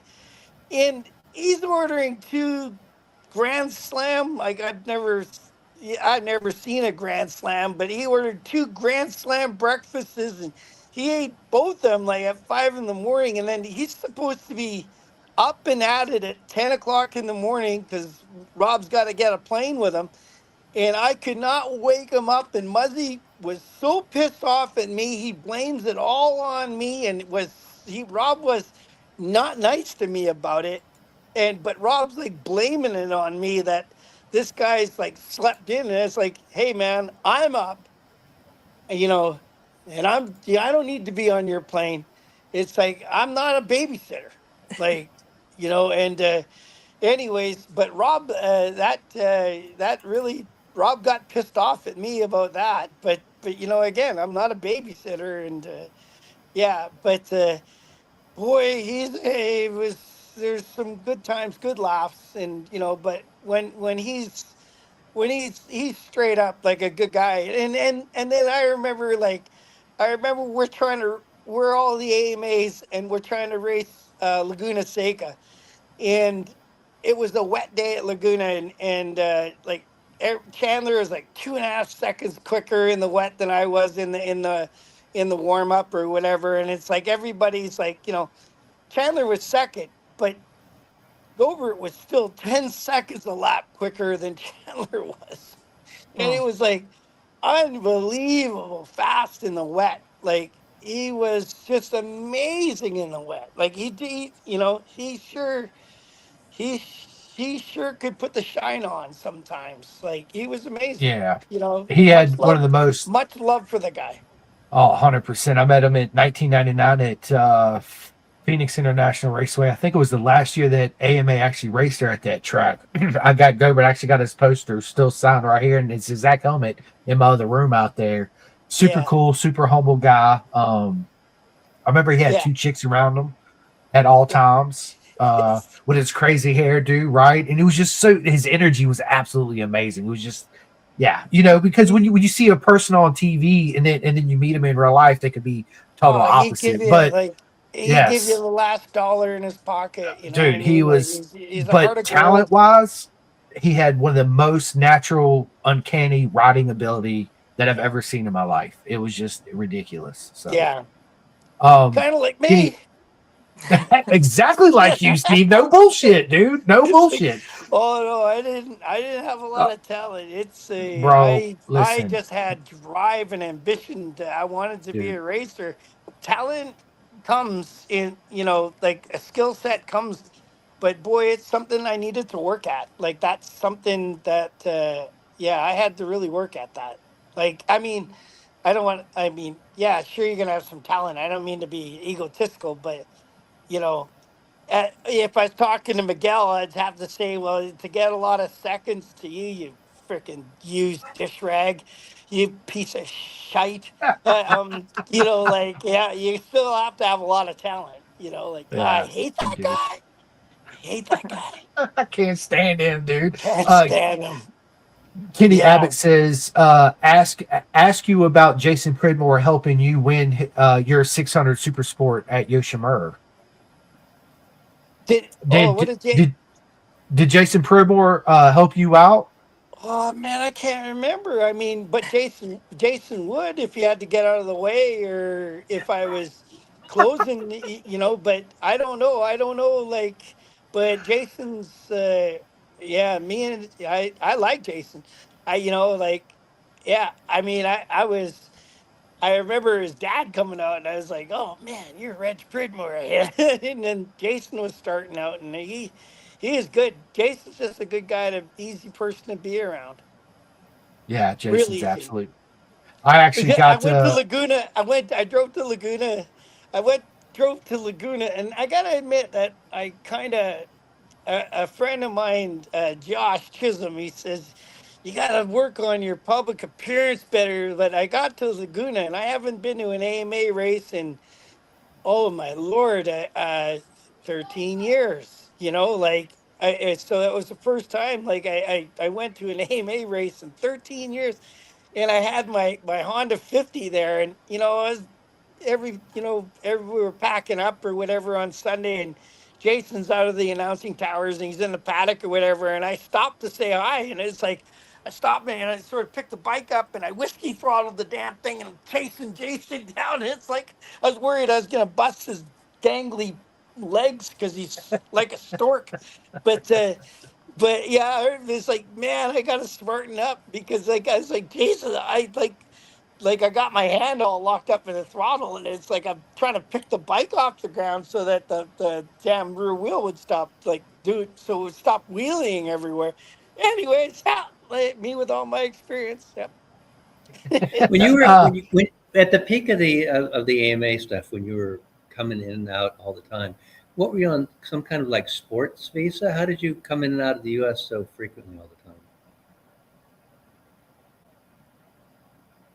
I a lot.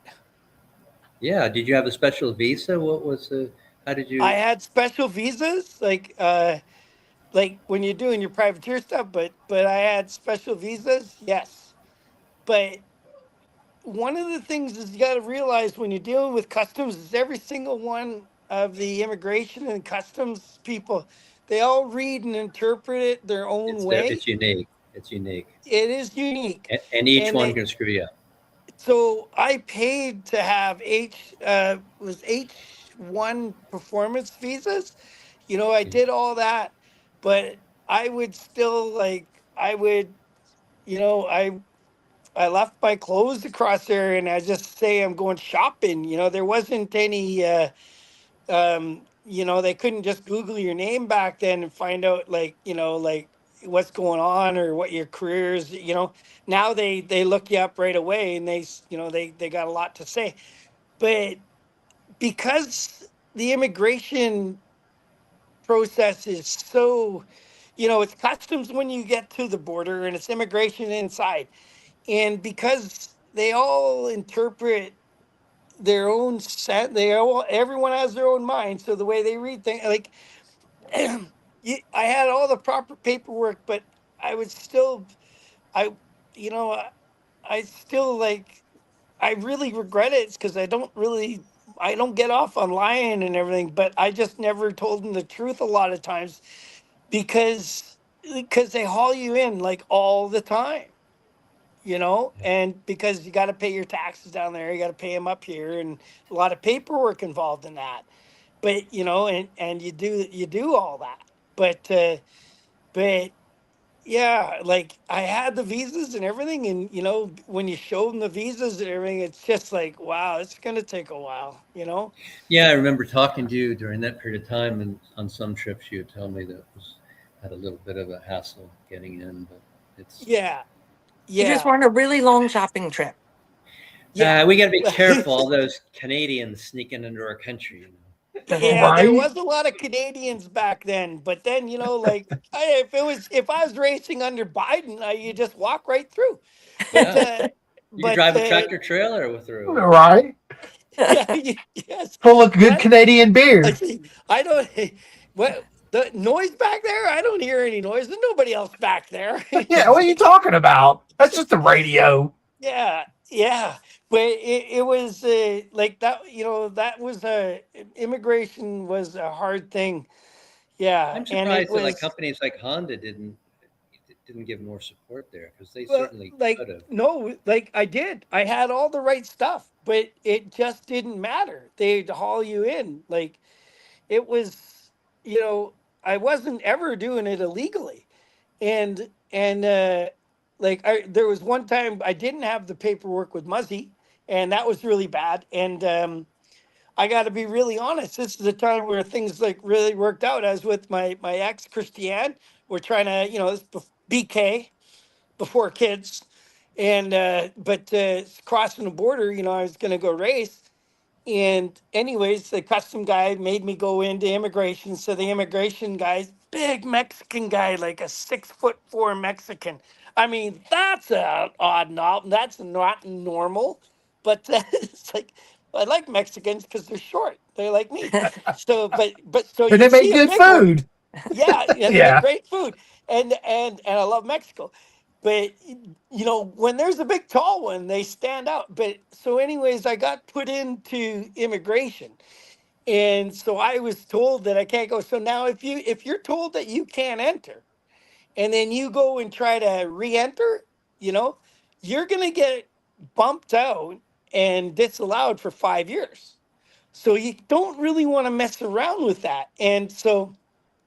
Anyways, try to get through. You called Muzzy, you tried to deal with an immigration lawyer guy and everything, and blah blah blah.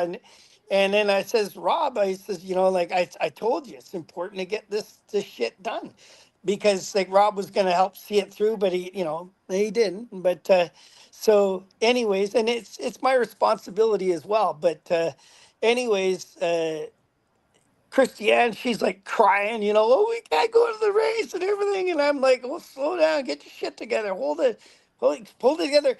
So the big Mexican goes, you know, but he says, no, no, sir, you're going to have to turn back. And I'm sorry that I can't let you through. But, you know, sometimes paperwork does get lost in the shuffle, and he puts paperwork in the desk. And Christiane's crying. And I'm like, I'm like,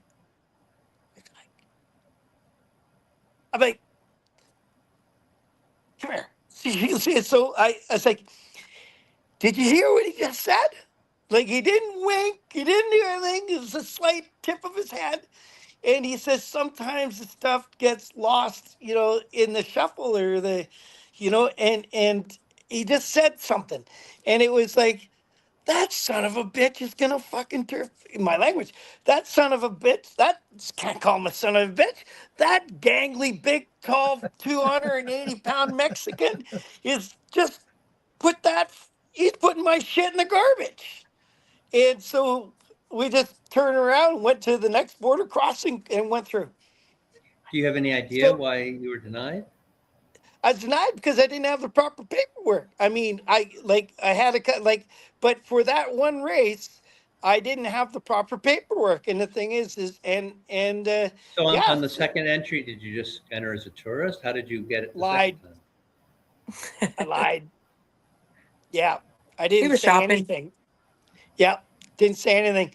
Yeah, yeah, yeah. It's yeah, and you can't have your gear with you. You can't have the plane tickets with you. It's just because, you know. And then I did get my immigration, all that kind of stuff sorted out, and so I was fine, you know, like but yeah, like that was one time, and that was a really bad time. But yeah, so that guy actually, and then I had a Canadian immigration lawyer contact like the US immigration and try to find out if there was anything against me so that we could try to take care of it. And there was nothing. There Where was was That had that? to Where be were like these a time crossings at? crunch. In Eastern Canada, or what? Where were you crossing? Western, Western. Yeah, we have three borders that are pretty close together. We, you know, like, you know what I mean, all within like a half-hour drive of each other. Not even a half hour each other. Yeah, about a half an hour between, you know, each border. Like three different borders you can cross from to get down to the states, and then it turns into the mountains again. So along, but yeah, but but yeah. So I mean, you can't say that they're all jerks and everything. Everyone's just doing their jobs. But Had to add a little I extra stress though with the timing, trying to get to the races and such. I'm every sure. single time. Yeah, But just yeah, every single it's time tough. yeah, it wears you down. And you know, and again, you have the paperwork and they still just give you the hardest time. So, you know, and you got to prove this, and you got to, you know, get on the phone to your accountant, and like, you know, and it just, What yeah, was the just, longest period of time that you ever stayed in the U.S. in one trip? How many days or months? oh, I didn't spend more than a month ever. Like, no, I like being home. Like So you're away within it. Visa limits are like 90 days, so you never came close to that. nothing, Hey, nothing. I yo, What's Rossi. up, Rossi? yo, bro, yo, guys, check out the new merch twin. So fire, bro. Dude, I got Rossi this pink beanie hat, and he's just like, just shows it Loving off to it. everybody. Guys, donate to my dad so I can get a new headset, bro. My dog ate it. Oh, look Bro. at him over here doing work. Dude, listen, this is my That little boy. worker at the track, Steve. Dude, so Michelle and Michael know him, right? So we go to the track, and if I got some shirts or some stickers, dude, he's my salesman. He'll go around and sell shirts and stickers, and He of does course his he thing takes. out there. He's a little he's entrepreneur. in charge of the merch. He's Yeah. in charge of the merch, and his He's deal got is the he gets long hair. half the money. He's got the long hair. Say hi to Yeah. Steve Crevier. Long He's an hair, absolute leaping legend. low. Yeah. What's good, He- bro, Steve? He's Yo, a Dad, entrepreneur for sure. Did you go to Kenny's to fix it? Yeah, he is. He's absolutely amazing. I have an It's just so 11-year-old and an 8-year-old. I haven't seen them in 3.5 years just because of this, Long time. or been back Yeah. to my house, or not. Like your life can be rolling along, not so good, but I mean, rolling along, and just things can change real quick. When you get someone that's a narcissistic psychopath, like I picked a bad one there. Yeah, yeah. It's just I miss those kids so much because Yeah. but I just got news today. Like I got a court order saying that she's gonna let me see the kids. So I got my visitation Oh, that's coming pretty soon. fantastic. Dude, Yeah, congratulations. which is it's been hell, but I reckon they probably wondering what the heck's going on. Have Sure, you not had any? yeah. You not had any telephone contact during that time either? Not a word. No, no. No, it's you go through some pretty humiliating things in life. They say things about you to judges that just aren't true. It's the Yeah, pack with and those things can minty affect you, and and the skin with you phone them, and you're gonna get handcuffed and there's a put in minty jail, flavor like that's like purple for a phone call. Like That's yeah, all Well, I the because hope you're coming out the other side soon. That's a big step for you there's Me to no be able too. to coming see out of them. I know anything. it's going to be. They're coming out the other side of that. Like I'll be all right. It's just you think about the damage you do to your children. Like where Oh, were you, Dad? Like absolutely. Absolutely. Well, but hopefully seeing them is going to be fantastic. yeah, no, that'll be good. I'm pretty nervous. I'm pretty stressed about it, but we're gonna get through it. Like but they must have a lot of questions. So yeah, Yeah. and you just miss all that time, like to take them riding and to do things with them, and you know what I mean. Like they're like getting to the age right now that they got wheels. Like But my son is got a touch of apparently he's a genius, but he's apparently got a bit of he's on a spectrum of autism, which is I don't know like. I could see it, but I mean, again, I haven't seen him in 3 years, but yeah, so 3.5 years, but looking forward to it. Your life can change real quick. Yeah. Freedom comes with a price. It's like, Absolutely it does. yeah, I'm going through that all. Like it's like you just want to get back to racing, and where all you're worried about is like getting hurt. It's like everything else falls into play all around it.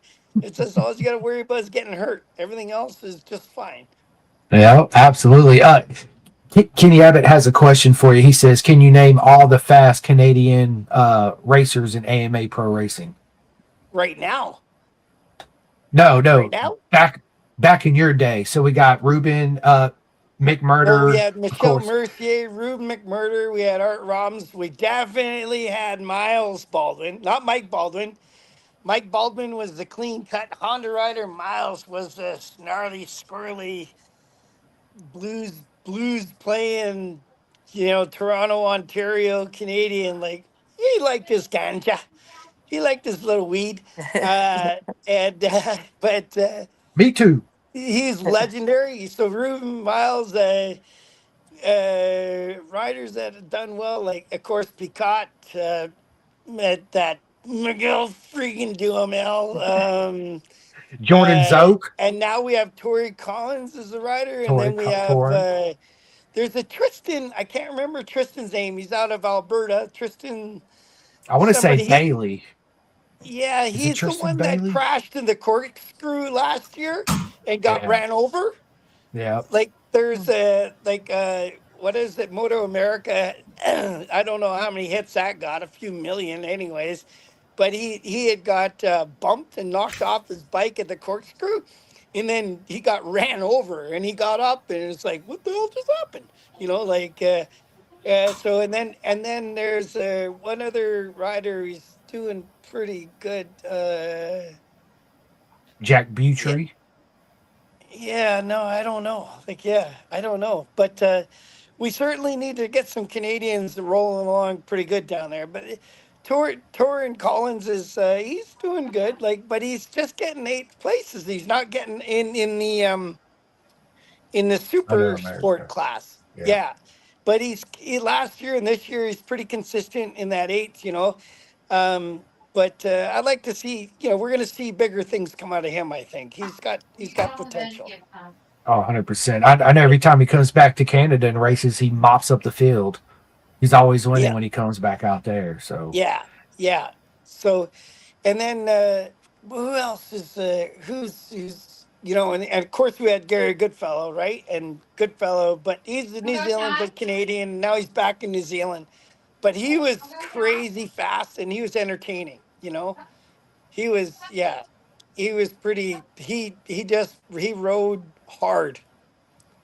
So, and he got to represent Canada at the British match races and with Swansea and Rainey and Goody would he signed up like in the late '80s on that program. Like Goody was pretty solid.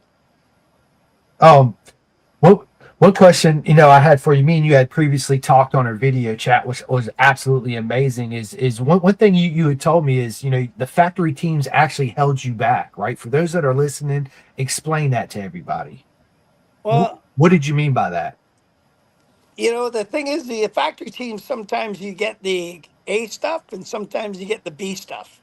And I was everybody's best B rider, like I was teamed up with Merkel, Spencer, Poland, friggin' Miguel, and even teamed up as B rider to Picot, and Picot says, you can't believe like this is just wrong.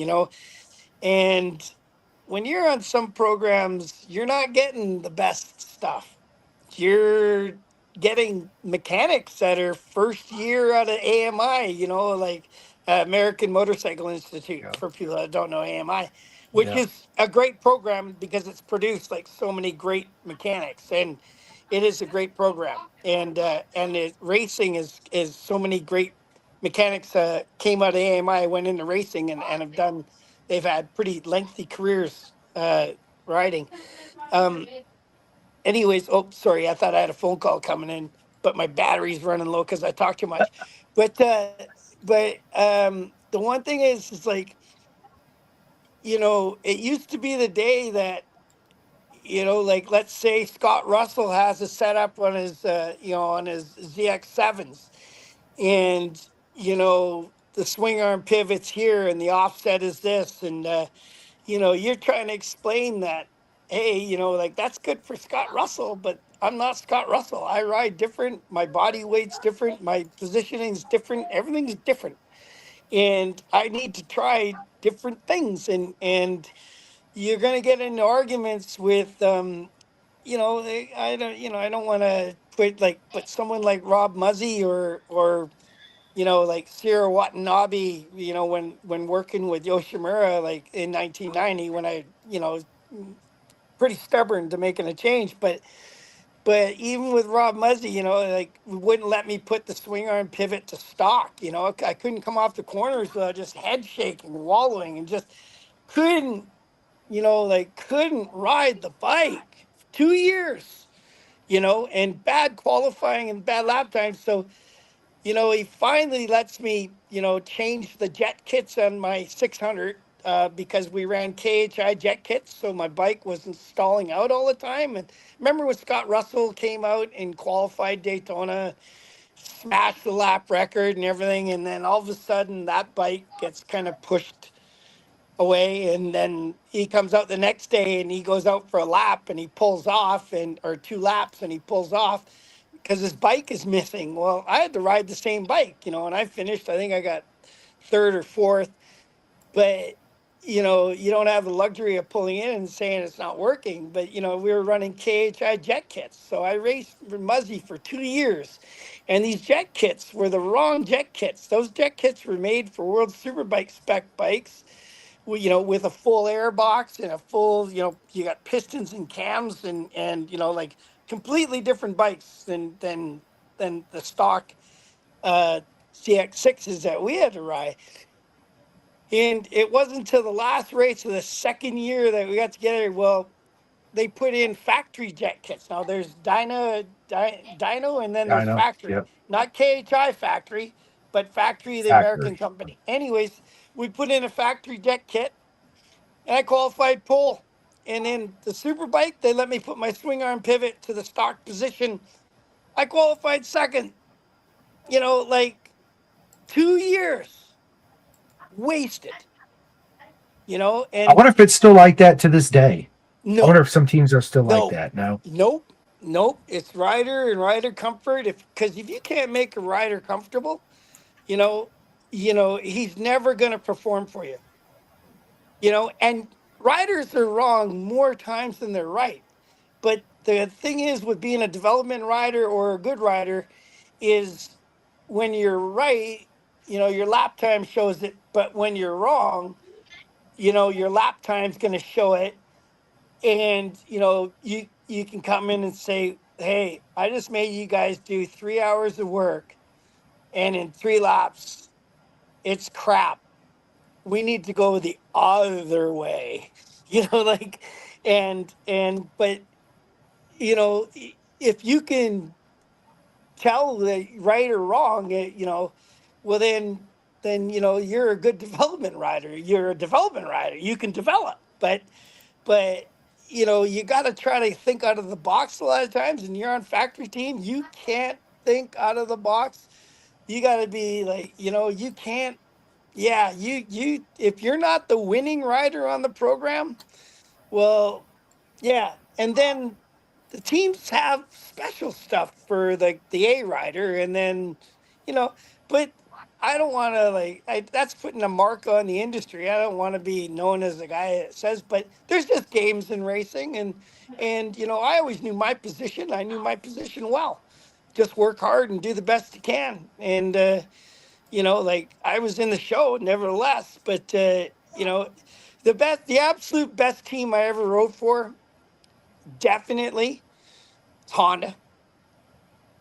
Yeah, Smoke and Joe Honda, Martin Adams Honda, like Martin Adams Commonwealth Honda, like definitely, a 2-year contract, the only 2-year contract I've ever had. And Merlin Plumley was just amazing. And that's, getting hurt in a watercraft accident, man, that was just awful, but I lived, and then I managed to get a 600 championship and stuff. So there's closure to all that. Like, without that, I just, wouldn't have been, yeah, like it would have been a disappointing thing. Like, I'd be a lot madder about the whole situation. But I got, as a racer to ride for Honda and everything, there's just nowhere else, there's nowhere else better to be. Yeah, absolutely agree. Let me ask you this: when you got to the end of your career, Steve, when did you know it was time to hang up your leathers, and how hard of a decision was that for you? It took me about 5 years to hang it up. It was, you know, it was,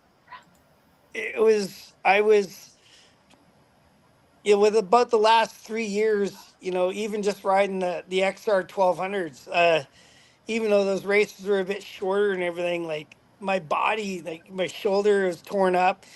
And, when you're young, you could push through all the pain and everything. And it's, you're gonna, you can ride through that, so, but when you get older, you have that pain, but then the joints lock out, like they freeze, the muscle freezes around you, and your shoulders will lock out, or your hips will. So what was happening was I wasn't finishing solid on the last 3 laps of my races. I could start to see my lap time slip, and that was eating me up mentally inside. Like that never happened to me before, and that it was just too much. You push your body too much, and you can only take so much punishment. And when hitting the ground started to hurt like a lot, with rate crashes, I started fearing hitting the ground. And if you're afraid to hit the ground, don't do that sport. Facts. And that I didn't want to hit my head anymore. And it was really my head, because this claustrophobia and the mental problem that I have with that, uh, the most horrifying thing in life is thinking that you're gonna get knocked out and you're going to be woke up strapped to a bodyboard, because that's happened a few times, and yeah, like that's terrifying.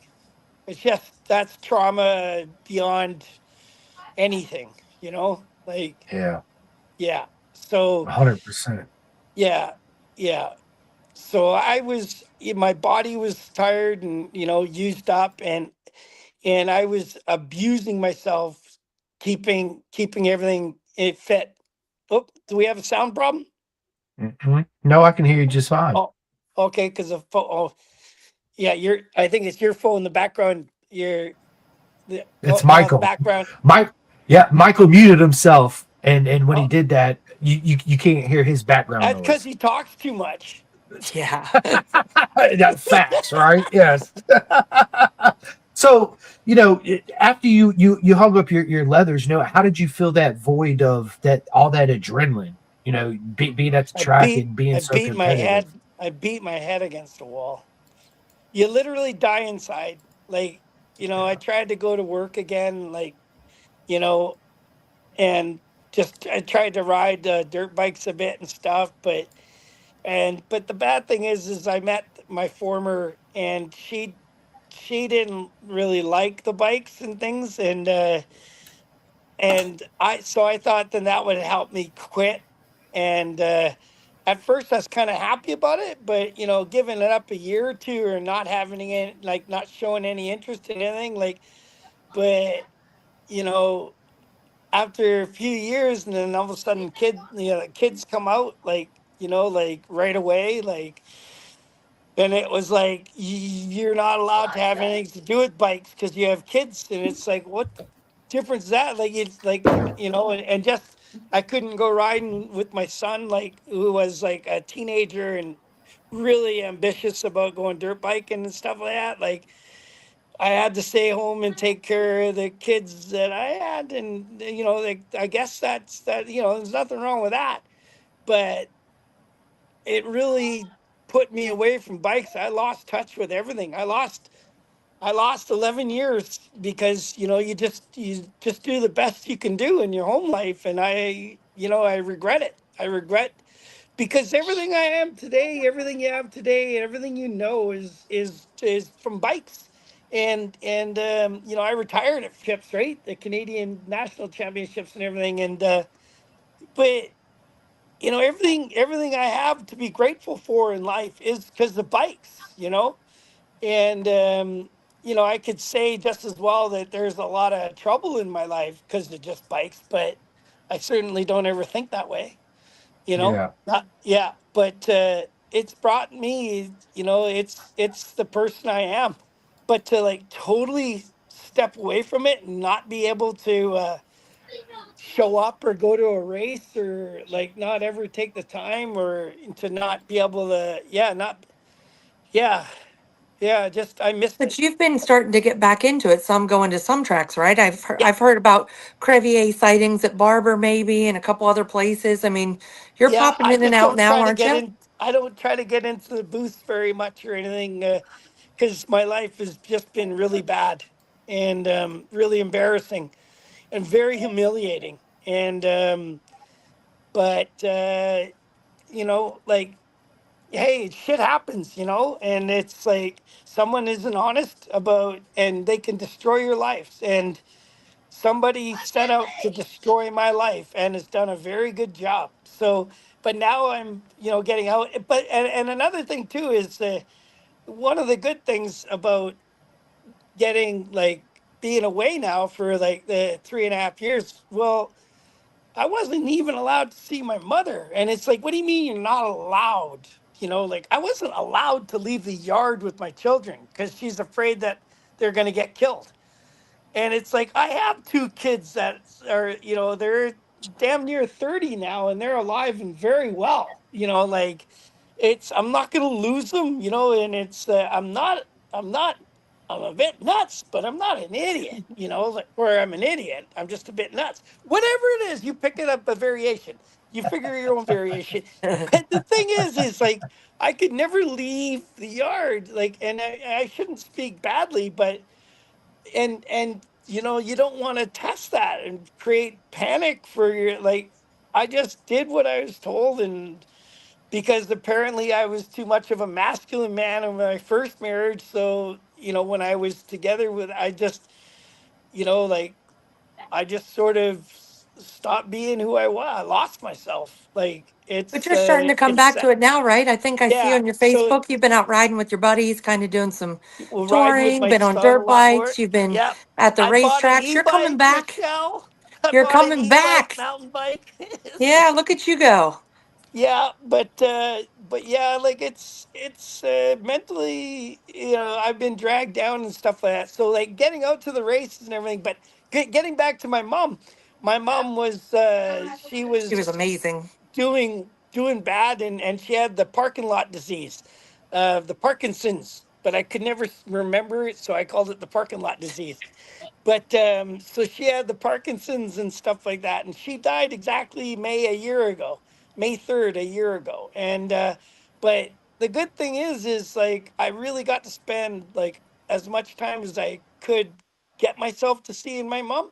I spent a lot of time with my mom, and she was a huge part of like wanting to be out at the races and stuff like that. She didn't come much, but she just loved, you know, she loved it. She's a big fan of it. And but I can't believe my parents even let me do it because I was so reckless when I was a kid. And but yeah, like I can't believe like they didn't worry more about me because I see how fast my son's 27, my first son, and he's an amazingly fast, fluid, smooth woods rider. And I'm like, you better slow down, you know, you're just gonna hurt. And I was like, who the hell am I to talk? Like, You're Yeah, right. who is that, Ooh, what? Steve? what am I gonna say to him? Jesus, you know, like, Right? yeah. But Where does your older son live?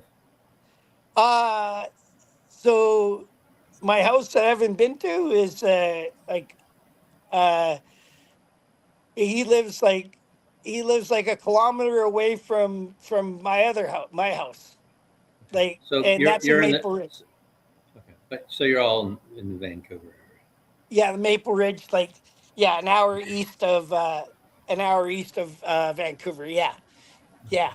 So we're out in the rural. Like I'm right on the very tip of outer suburbia. Sounds How fantastic. how Yeah. far are you from where you lived when I came out for your wedding? The other side of that town. It's Okay, like, so not far. yeah, like 20 minutes east. Yeah, Okay. yeah, Love yeah, it. I yeah. love it. So go ahead. Yeah, Mike made it out for my wedding, and I was very fortunate. I got married at Swanee Set, and that's one of the Happy Gilmore. You know, the first one. Yeah. It was filmed on that golf course. You know, the big castle golf course building. And anyways, there's two golf courses that they they filmed from, and one of them's Furry Creek, and that's up by Whistler, Squamish, up by the Whistler Ski, and then the other one was where Christiane and I got married. Yeah, so. But Mike made it out there. But Mike's biggest problem is when he flew out, they lost his computer. So And snowboards. and so, Jesus Christ. How the hell did they lose all that, Michael?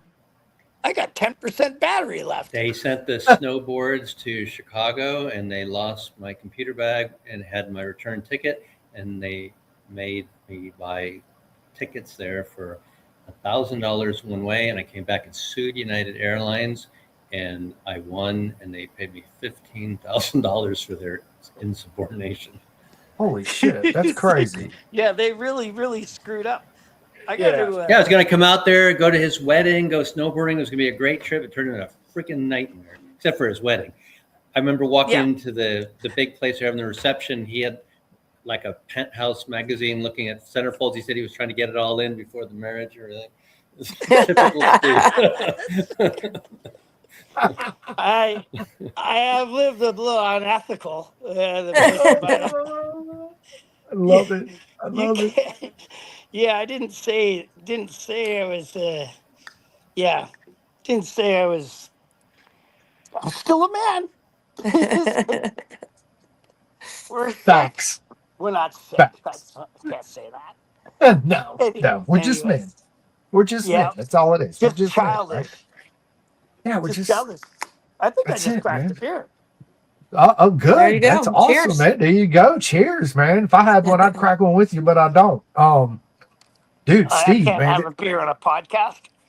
Yeah, you can. Absolutely. You can do I whatever you had want on Simcoe's podcast. dude. So when I Anything had goes. Chris, anything goes. Literally, Chris Parrish, when I had him on, he's like, "You want to take a shot with me on the podcast?" I was like, "Sure, let's do it." Right. So he was drinking, and I took a shot with him. Yeah, I mean, it's we're here to have fun. Chris is he's a riot. That kid's fun. He Love it, works man. really hard. Yeah. He took one for the team. He married a girl with money. No, I'm kidding.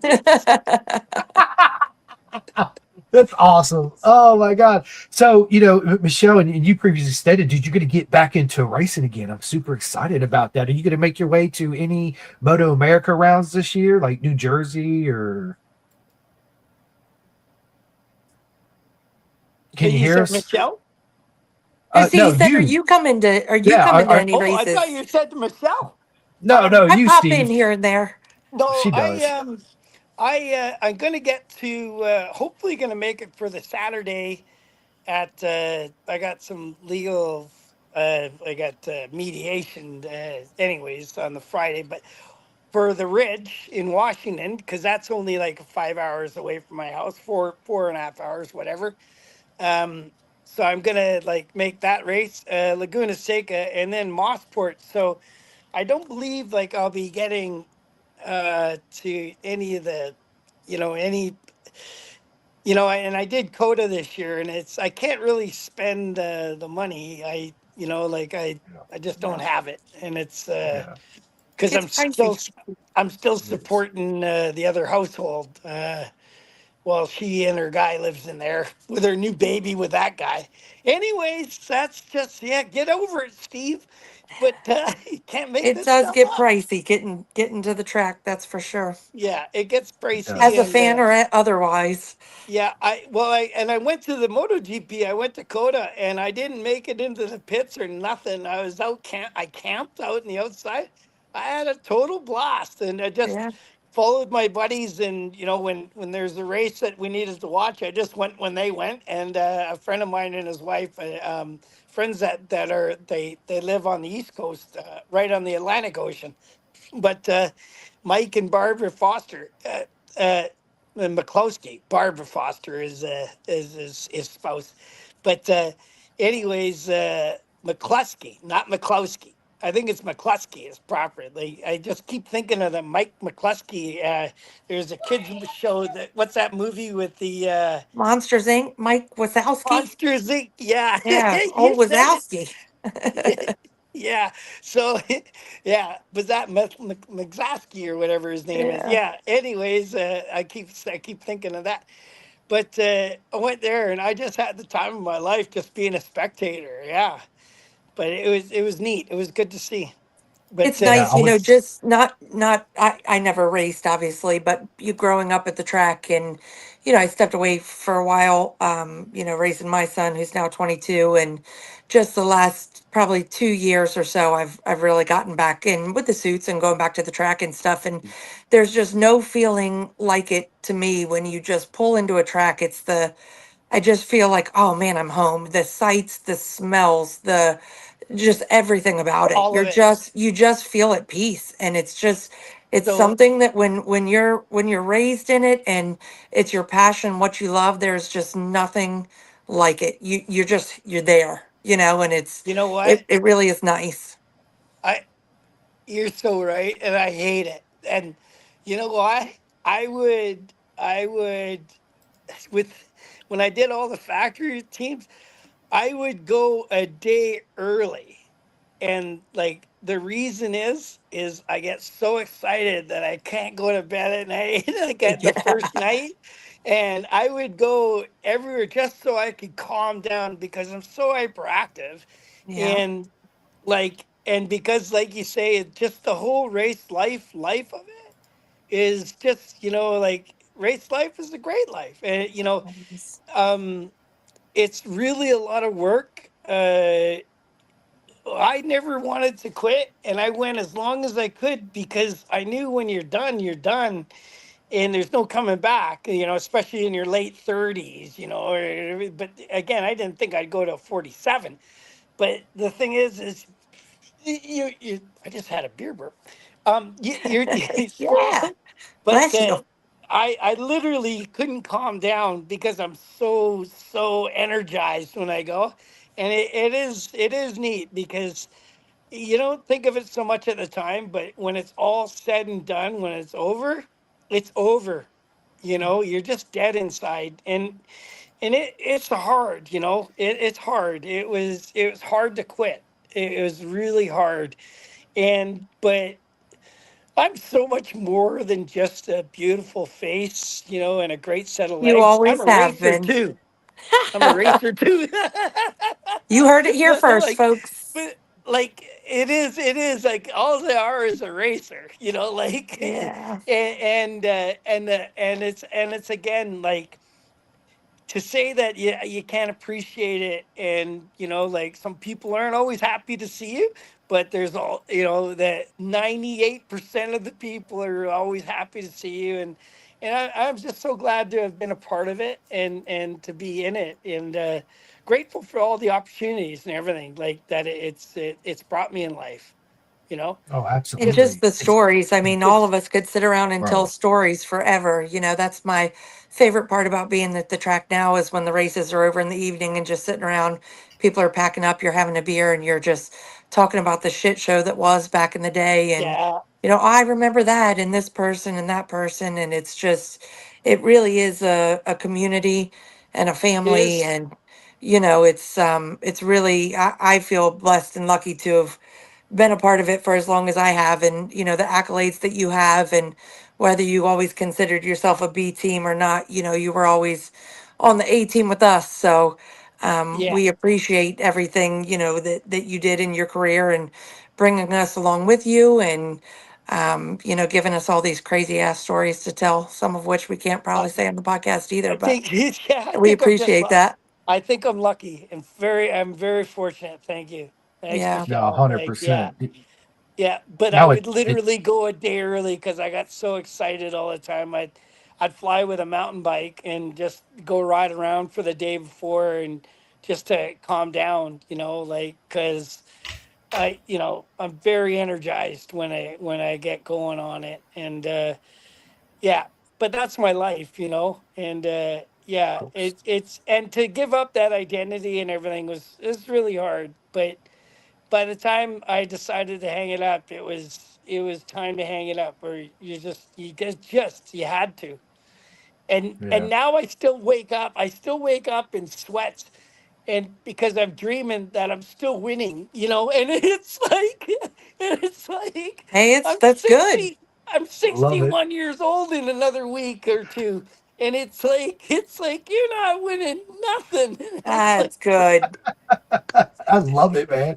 Yeah, you know, just to play off what Michelle said, dude, Steve, you're an absolute legend, and it's been such an honor me growing up in my childhood and young adulthood to meet you many times at the track, but physically watch you and cheer you on, dude. You give me yeah, such emotions watching you. Always pulled for you, yes, even over Miguel, because I was always the underdog that guy, right? Like, freaking no, I guy. want him to win. Yeah, let's go, Yeah, that right? So, freaking guy. Yeah, yeah, Eddie that freaking Tommy guy. Hayden. Yeah, Yeah, because right. I was always hired on because they liked my 600 efforts as well. Like, and the factory teams, they liked my 600 abilities. And they all thought that I'd be a great 600 rider because I'm so small, but I'm so deceptively heavy. Like I was always 175 pounds. Where Miguel is like 145 pounds. When he at his heaviest when he was racing, and like, and now I'm 195 pounds, and it's like and a Well, you half look inch like you got shorter. some guns going on there. Let me see them guns. He got Been them working out, guns. sir? Let me see the. Hey, don't scare them. It's all Oh those yeah, beer curls, right? no, can't talk about that. Yeah, Nope. can't talk about that. That's hilarious. You can't Oh talk my about god. that. But Chris, one of the things from a sponsor standpoint that was great working with Steve, besides the fact that he's hysterical, is that I like so much better working with a rider that represents themselves and doesn't have like a professional manager. Like Miguel had Alan LeBras, very professional, but it's like sterile. And Matt and Steve are like nothing like each other personally, but both of them handled their own stuff and they dealt with you directly. You don't have to talk to a manager like you did with some riders. And it's much better when you just talk to the rider and find out what they need, if they're happy or pissed off, and you're not going through some third party. Yeah, he comes straight up with it. Yeah, I hate the red tape of the industry and the middlemen as well. Like I always thought I did bad, Mike, managing myself, but having been friends with Alan LaBrosse, and then Alan, we ran my Honda racing program in Canada year 2000, 2001. I did 2 years with him, and like, and going over, like, he asked me, well, what did you do and how did you do, and stuff, going over it is like, I did unbelievably well, and I didn't realize. And one of the reasons I did do pretty good, like with earning a living and making money, and I invested well as well. I put away, well, but it's all gone because of exes. But I mean, whatever. My kids have lived good lives, or my other kids are just a half a life. Obviously their life can't be that good, I'm not in it.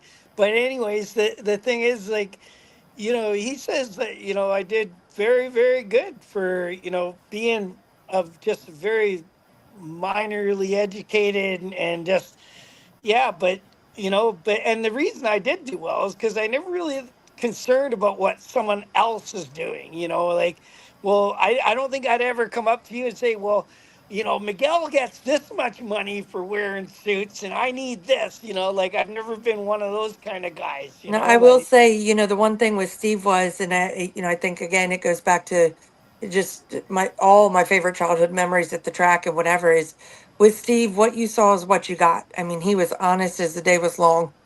well, yeah, Whether it was brutally that's honest or different. not, I mean, you were gonna know what he was thinking. And if his mouth didn't say it, his face did, and his mouth didn't stay shut super long because it was coming out.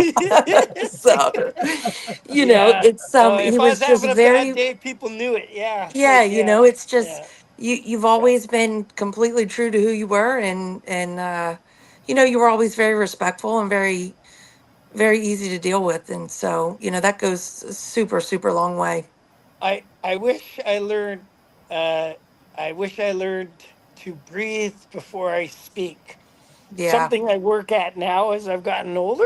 But I wish I learned to take a breath before speaking, because I said so many things and I never realized how much I can insult somebody without even trying. And but I was always a stunt run midget, and And you know, and the thing is people would always tease you, so my words and things like that, I would fight back like real quick with words, or literally fight back. And I just wish that I learned to breathe before speaking, take a breath before speaking. And yeah, but you're right, because if I was having a bad day, it showed. And yeah, like but when I'm having a good time, like it showed as well. And I was always having a pretty good time with things. And Your I worst, love the people in the industry. you, you, you never had a bad day. Your Compared to some worst of the day racers couldn't we dealt with. compare to when Matt was having a bad day. Guys, yeah, but Matt moved a lot and I won would a go- lot I of would go money. up to I would go up to his wife Janine, and I would just say, "How's things going today?" And she'd say, "Not now." It's like, Or he okay. would send Yeah, me. It that's was always, I was the one to go figure out what kind of mood Matt was in and come back and report, right? Because he wasn't gonna, he never gave he's me a hard time. Steve just, I don't care. I'd give him my ice cream. He was always good. yeah, it's like, yeah, Matt, we can't go into Matt because he'll send me So we'll death be here threats on another 6 Facebook. hours, no more. I Yeah. said don't Yeah, send me for death threats. But I still talk to him. I send him yeah, gear, and after all that stuff with Joe Rocket, he calls up AJ Sport for gear and stuff, and because I have the personal relationship, and that's and he had the same deal yeah, as you. He came with me, he said, "This is what they offered me." I said, "Are you kidding me?" It's like, go sign it before they wake up. It's like, yeah. He also doesn't have the greatest things to say about Miguel.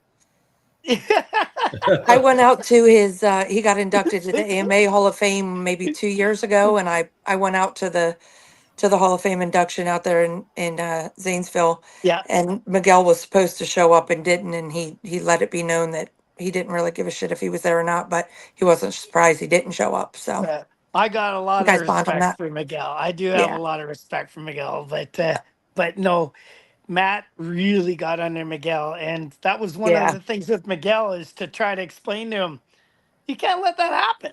Yeah. You know, like you can't let someone It's get such a under your mental skin. game Like, anyway.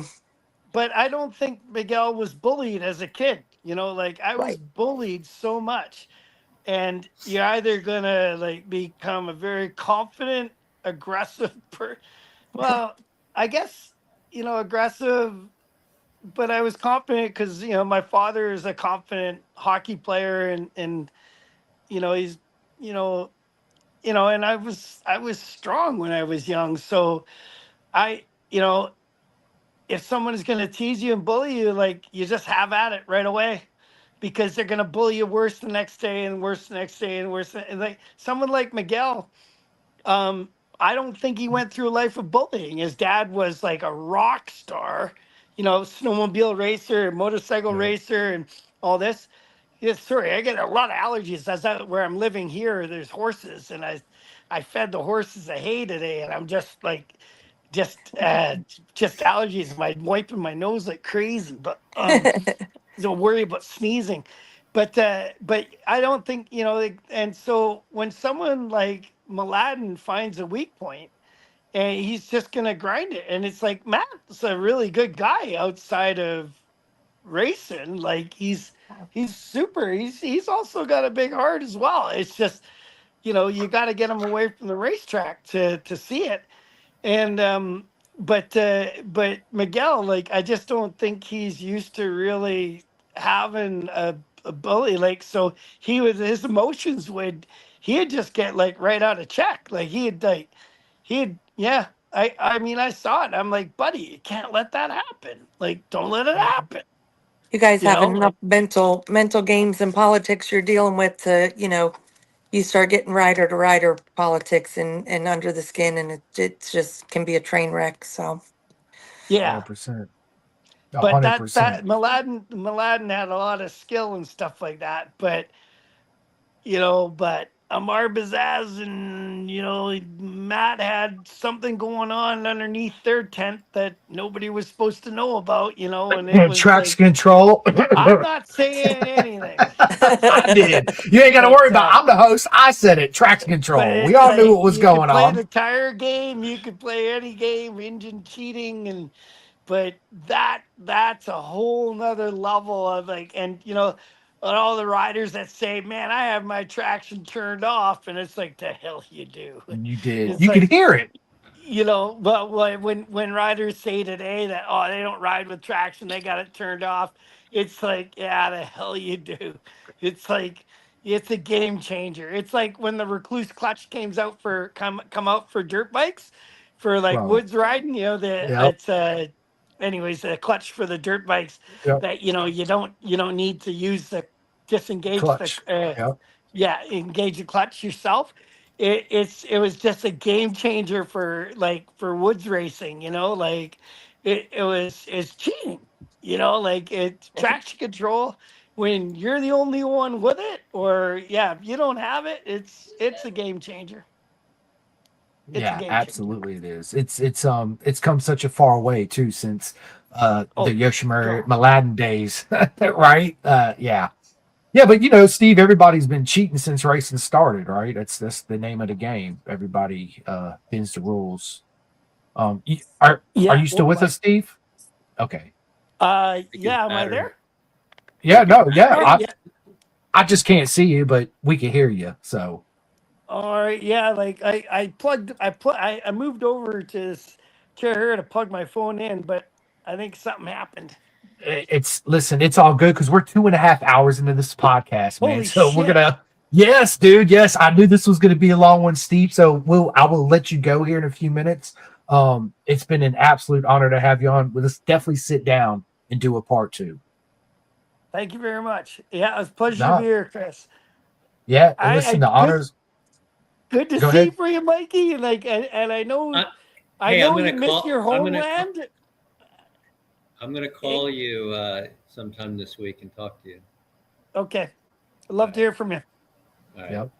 Yeah, good to You see have my you. number? You sent it to me in Facebook Messenger. Okay. Yep. All right. And Yep. love to hear from you, Michelle. It's great seeing you. Absolutely. Yeah. I And love it. I love now it. my phone's getting all scratchy. Chris, thank you for having me on your podcast. Steve, All right. the Bye, honor's Steve. absolutely all mine, dude. I appreciate everything. I will give you a call and we'll set up the next one sometime, in the It's future my for sure. first time I've ever done a Zoom or anything on the phone. So Look at you graduating. Look at you. I love it, man. I love it. Yeah, I feel like I still have not learned how to download a song or anything on my phone. It's all right. added I'll my walk you first through all that. app. I added my first app. It was a trail app for mountain biking. I added my first app, and it's like, God, man, look at this shit. Technology is good. And now I even Google search or what do you just search? I've even searched in addresses now. Like I'm really Oh getting my, he is coming along. Welcome to 2026, Steve. Yeah, I still I miss the days of pulling out my big plastic coated like Rand Manali Matt. Yep. Rand Manali whatever. He's still map, working off a Rolodex. Yeah, that's it. All right, Let me guys. find the Take number. care. All right, Yep. bye.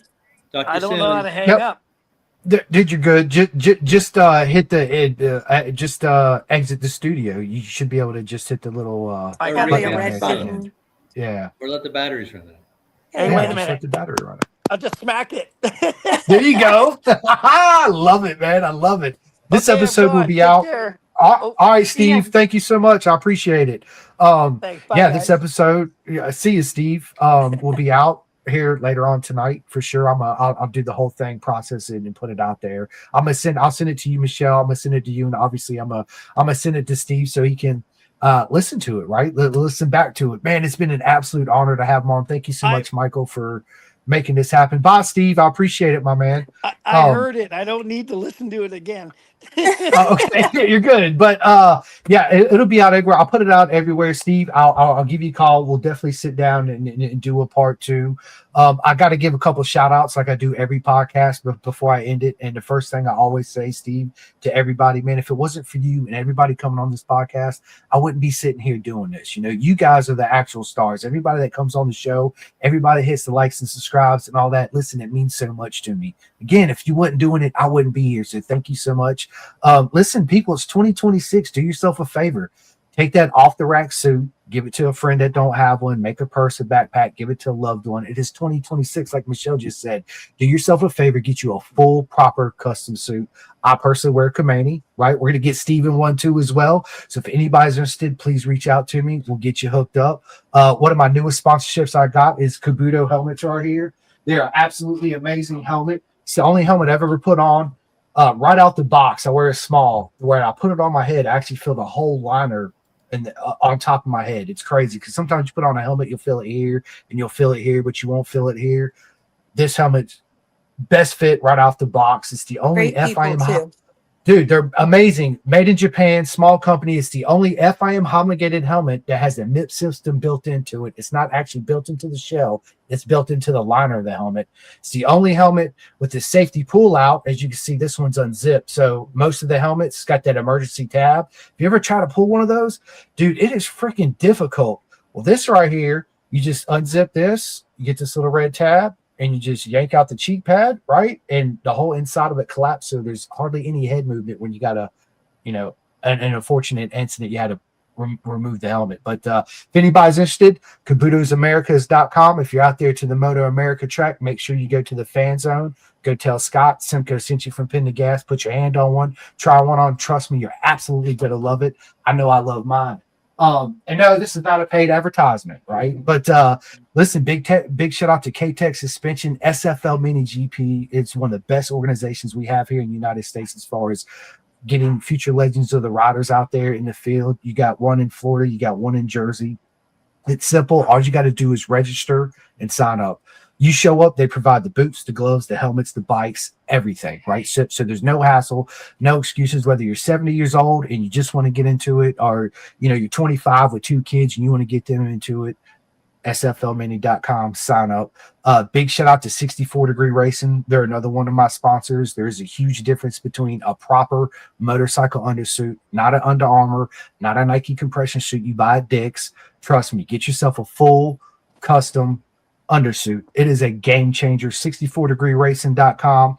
My longest sponsorship I've had, the Clothing Kings out in the UK. Everybody can go to clothingkings.co.uk if you're out there in the UK and order all your Pin to Gas podcast merch.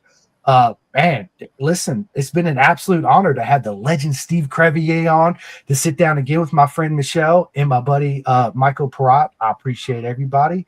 Is there anything you guys would like to say before I end this podcast? No, another good one. All right. I appreciate it. This episode, like I said, will be out here in a little while. Steve, you still on here? Dude, I appreciate it. Dude, you absolutely. Yes, you are. You absolutely. I've been so excited. I was at work. That's all I talked about, was talking to you today on the podcast. Everybody at work was like, just shut up, Simcoe. I don't want to hear it no more, right? Because I had no idea who Steve Crevier is, but I do. So anyway, thank you so much, Steve. I will be in touch. Michelle, it's always good to see you. Michael, Me too. always an honor, my friend. And on that note, we are out of here. I'll talk to everybody soon. See ya. Steve, pleasure to be here. And great to touch base again, Michelle. All right, absolutely. Mikey, Miss you, bud. Okay. All right. Bye, guys. Bye. All right, everybody. See you guys. I still don't know how to hang up. We'll That's do it all right. for you. I'll take care of it for you right now. All right. See you guys. See ya. Calling all two-wheel enthusiasts, get ready to rev up your earbuds with Pin the Gas Podcast, the ultimate motorcycle racing podcast, hosted by Chris Simcoe, one of our very own excellent leaders here in Roanoke, Virginia. With expert analysis, behind-the-scenes stories, and exclusive writer interviews, Pin the Gas Podcast delivers the adrenaline rush of the racetrack straight to your ears. Whether you're a diehard fan or a curious newcomer, you'll gain insights that will transform how you watch and understand motorcycle racing. On your favorite podcast app, join Simcoe as he takes you on a high-speed journey through the world of motorcycle racing. Pin the Gas Podcast.